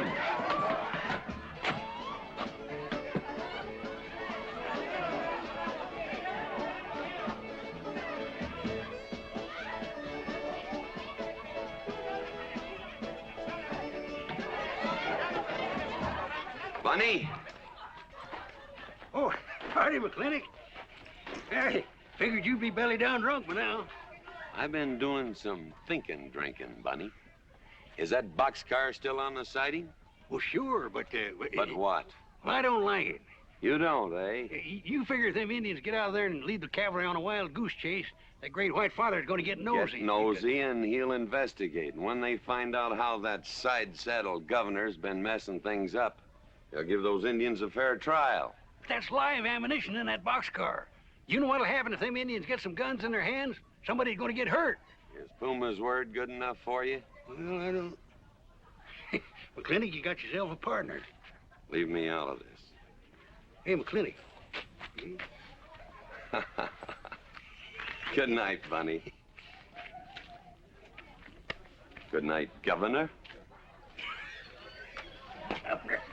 There is the Katie with her light red hair, sweet as the roses on a summer air. I'll find her somewhere while the moon is high and tell her that I love her, and I'll love her till I die. Katie Gilhooly, the master's home. Katie, Catherine Gilhooly McLintock, where's the woman of the house? Mr. McLintock. Oh, there you are. Mrs. Warren. Oh, good evening. I waited up for you, Mr. McLintock. Oh, how nice. I want to talk to you about something. Delighted. 309 times straight. I beg your pardon? 309 times straight without a miss. Gotta be a record. I suppose so. Now, Mr. McLintock, what I wanted to say... 2-pound Stetson, 6-inch brim, 53 feet in the air. It's gotta be a record. I'm sure it is, but the reason I waited up... Dagnammit, woman, can't you hold that glass still? Of course, sir. Now, down the hatch to my world's record. Down the hatch. Yes, sir.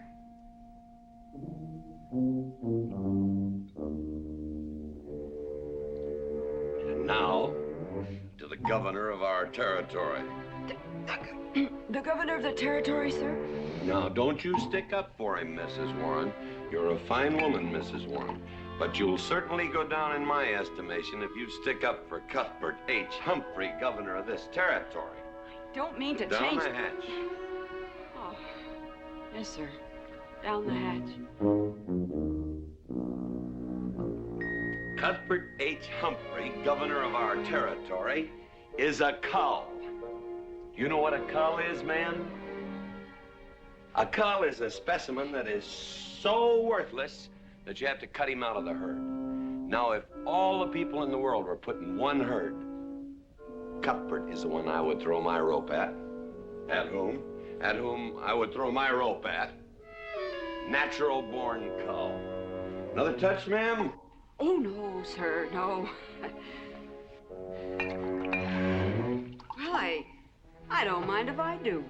Good. Can't walk on one leg.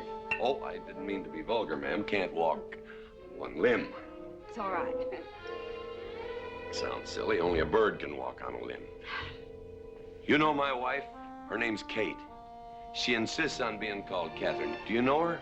Of course, Mr. McLintock, and that's what I wanted to talk Well, to you. she thinks that Cuthbert H. Humphrey is panting for her like a bull buffalo at the first green up of spring. But what Cuthbert is panting for is my money. Don't make me feel like I'm drinking alone, ma'am. Very well, Mr. McLintock, if you insist. Down the hatch. Good.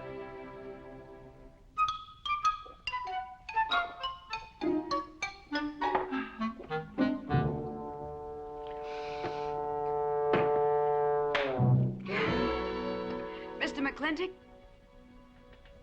I have something very important to say to you. Very important. have to wait till the morning. Toodle. Oh.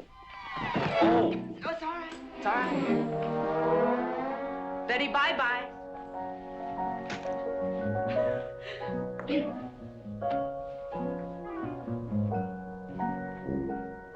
Whoops. Oh. Mrs. Warren. Let me assist you. Very kind.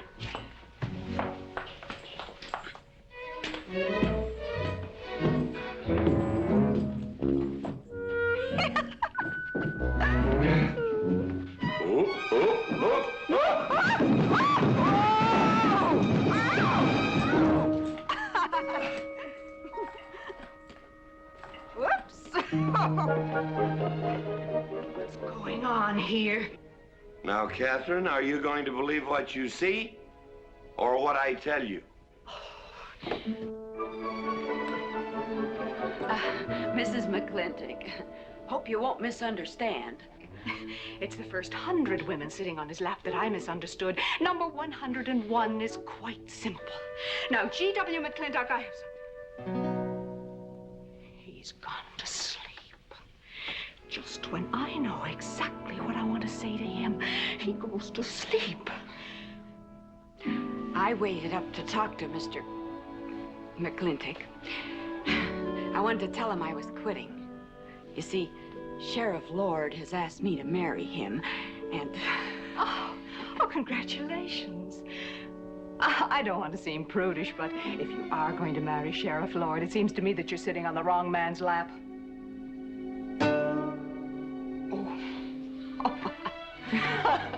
Come on, I'll help you upstairs and we'll have a long talk about men in general. Ladies, one moment.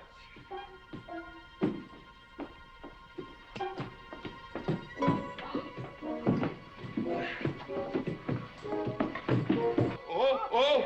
Watch out, you'll get us all killed! Oh! What?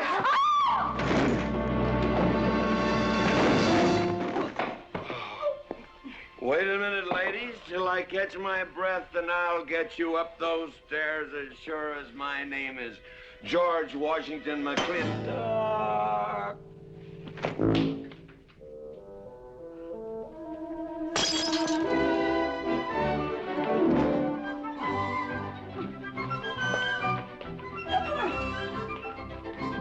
You may be quitting, Mrs. Wallace. Mrs. Ward. But not tomorrow.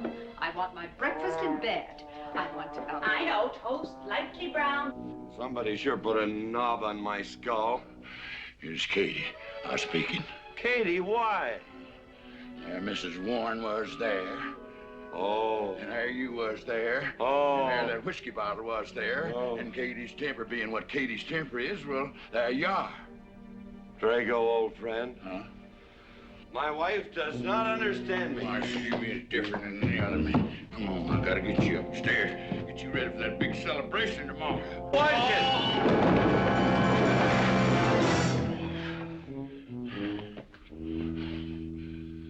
Drago, I am sleeping in the den.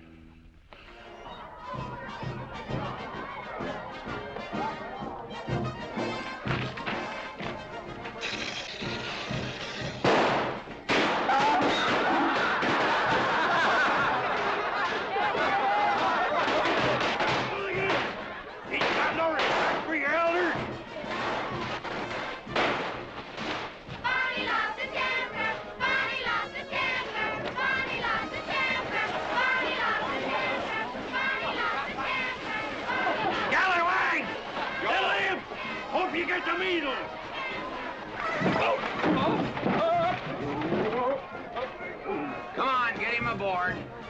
Is everybody ready? Pilot number 5 needs a flank cinch. Get him one. Let us know when you're ready. Ladies and gentlemen, it is my honor to present to you the governor of our territory, Cuthbert H. Humphreys. Thank you, Mayor. My friends and citizens of this great territory, this is the 9th consecutive year It has been my privilege and my pleasure to inaugurate the McLintock 4th of July celebration. Now, the first event will be the wild horse race. But before I fire this shot to start the event, I would like to say a few modest words regarding my stewardship of this great territory.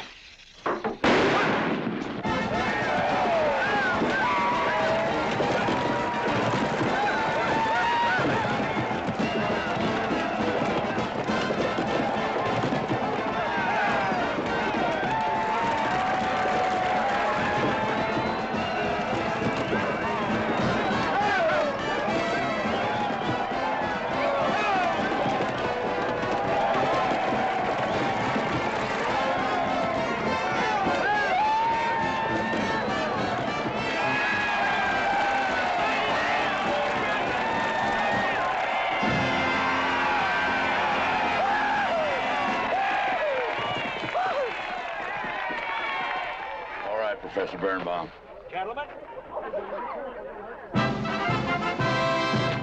Sheriff, here's your horse. Come on, get them all lined up. Come here, King. Now, boys, you all know the rules. It's twice around the inside, once around the outside. First cowboy that hits that finish line without busting that egg is the winner. And I caution you boys about some of them eggs, because some of them eggs are last year's holdovers. All right, mount up.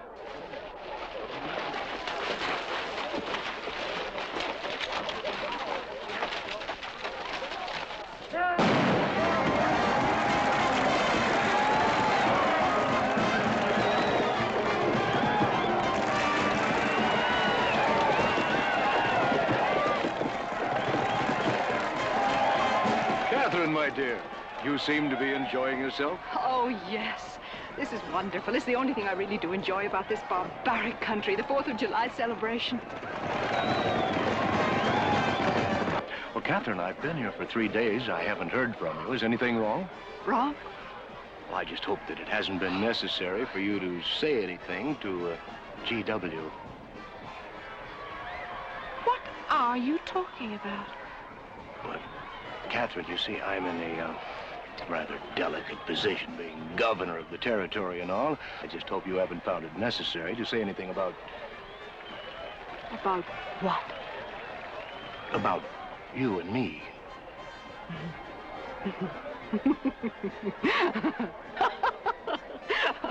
Why, you pompous windbag. Do you think that you're the only man who's ever tried to play patty fingers with me, who's ever tried to lure me into the moonlight? Well, no, but Well, I'm a big girl and I can take care of myself. My husband knows it. I can assure you, Governor, that your reputation is untarnished. Now get out of my way.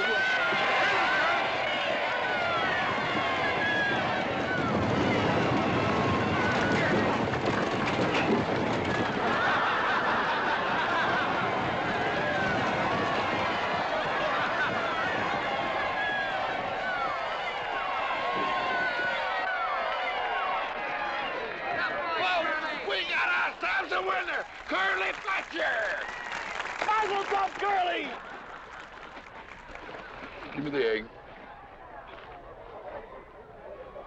Disqualified. Here you go, Curtis.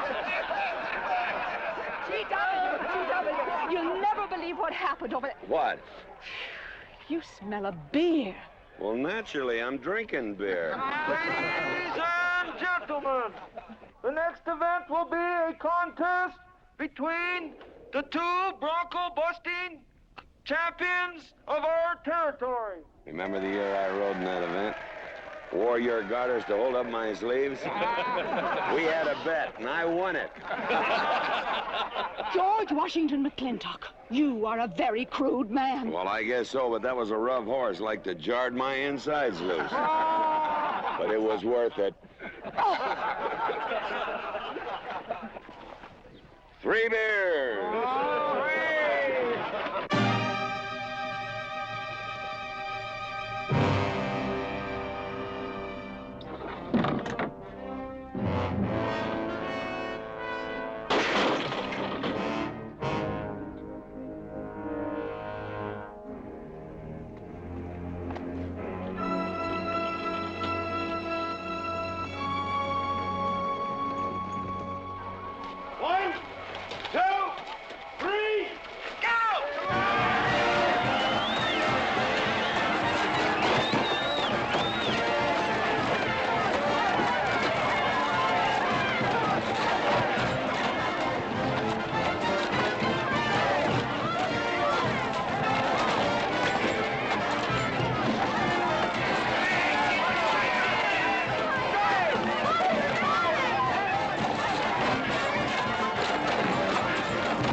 guess so. Nothing busted but my pride. Well, that ought to even things up, Farmer. For what? Well, that sore nose you gave me the other day. Well, that ain't what's sore on him.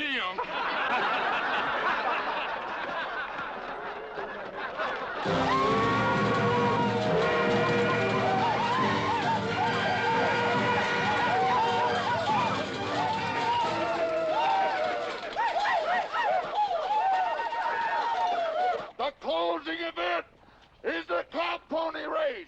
The finish line is at the barbecue. So start meandering. Come on.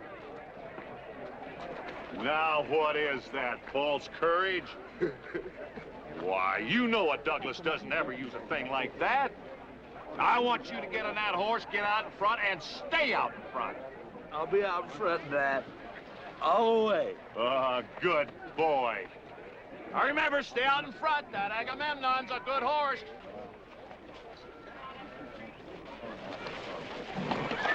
Oh, Agamemnon.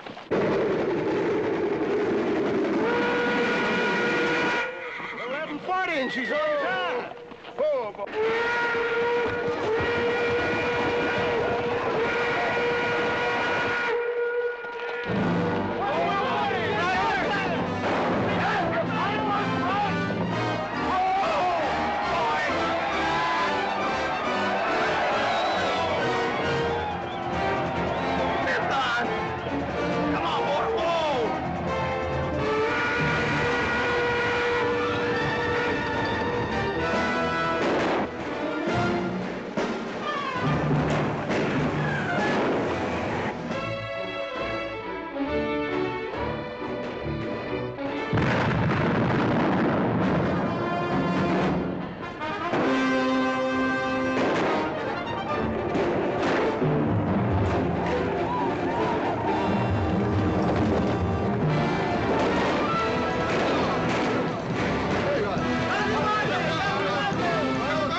Whose idea was this stunt? God doggone it, they're my real book.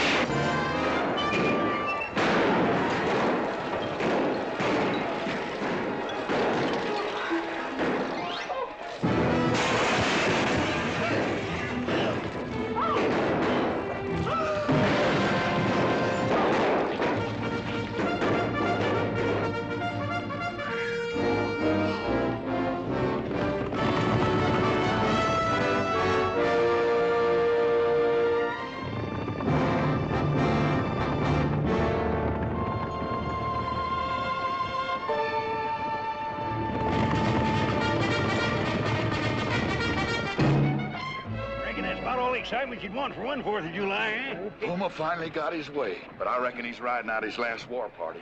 We won't get very far. But one thing still has me puzzled. Where did they get the guns? I was wondering the same thing.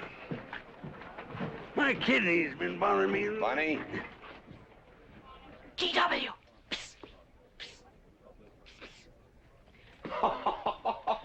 What an idiotic joke. Joke? Do you think that was a joke? Oh, shut up. You want everybody in town to see me. You look good in feathers. Oh. Dev, I think they've gone. Yeah. What are you going to do about it? What can I do? Nothing. Just like you've always done.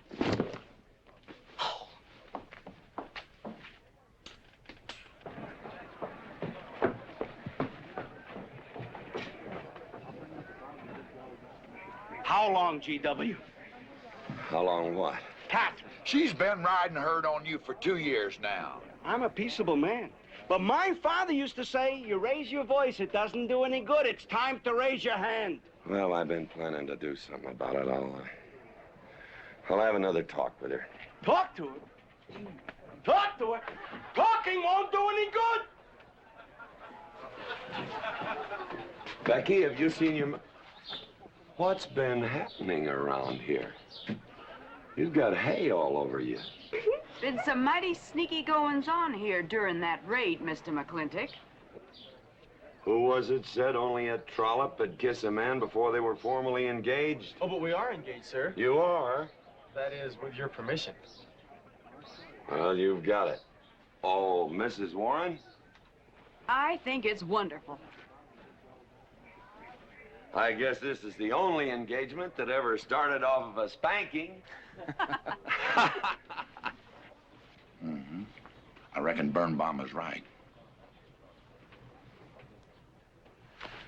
All right.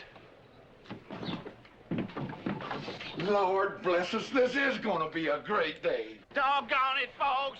Let's don't let a little old Indian raid break up a good barbecue and a rodeo. Yeah, meat sound. Let's go.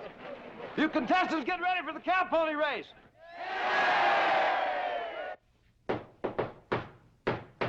Who is it? It's me. Let me in. Not now. Right now. Are you insane? I want to talk to you. It'll have to wait. I've taken all I'm going to take from you. You are insane! You are going to tell me why you packed up, picked up, and walked out on me. 2 years ago, you remember, you came home from Denver with lipstick all over your...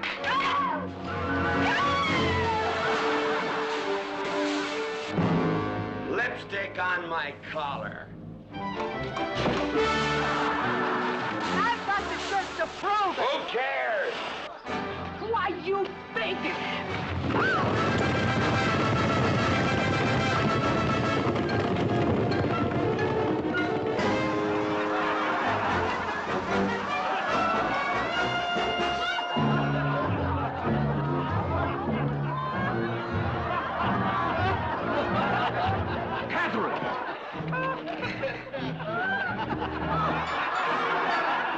GW, you are a ruffian.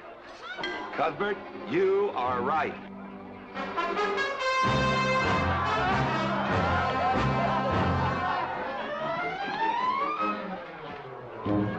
Well, what kind of a family is that? The best! And dangerous, son. Who won the race? Who cares, Hagar? History's being made.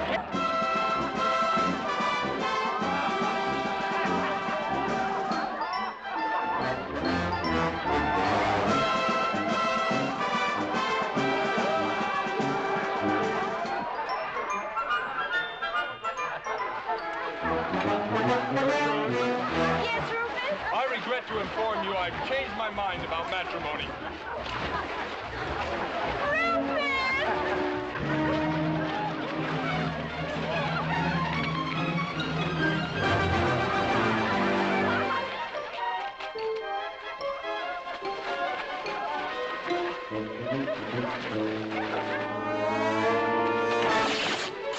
Hey, Mrs. McLintock!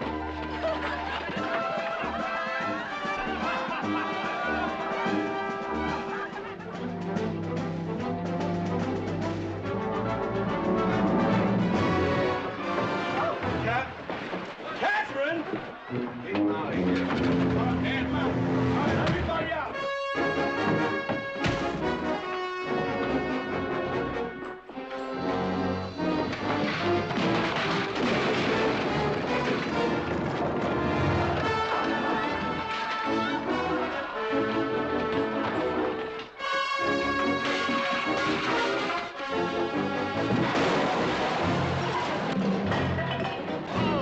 Looks like GW is buying out the whole store. I'm afraid you're right.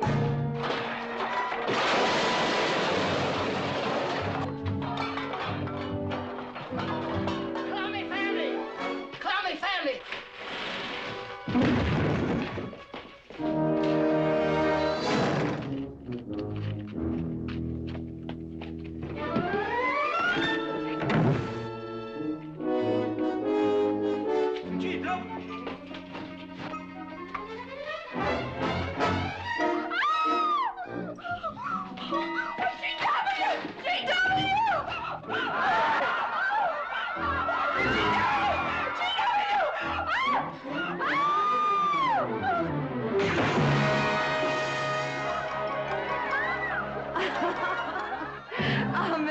McLintock, you're all wet.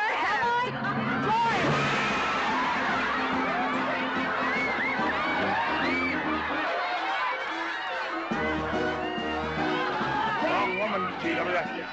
Oh, pardon me.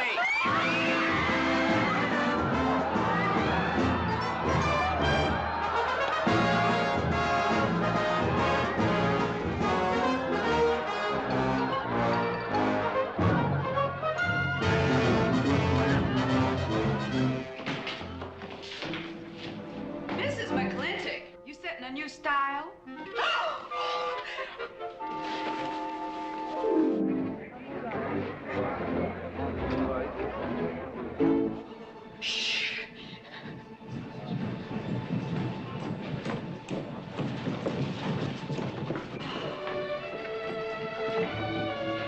Mr. McLintock, in here!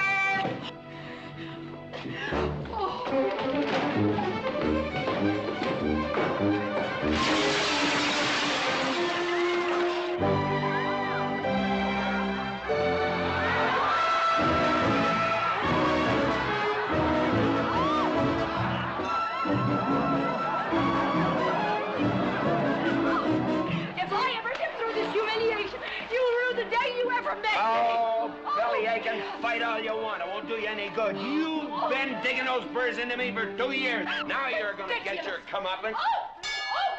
Thanks. My father would be proud of you! I'll make you prouder.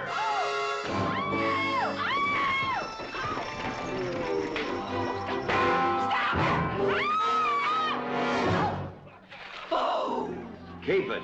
You may need it. Now get your divorce. Home.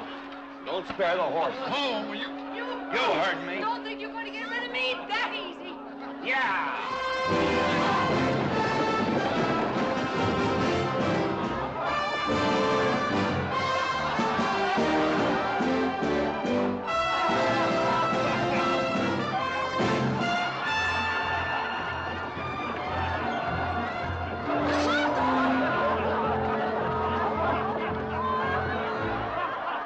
No more living in the capital? No.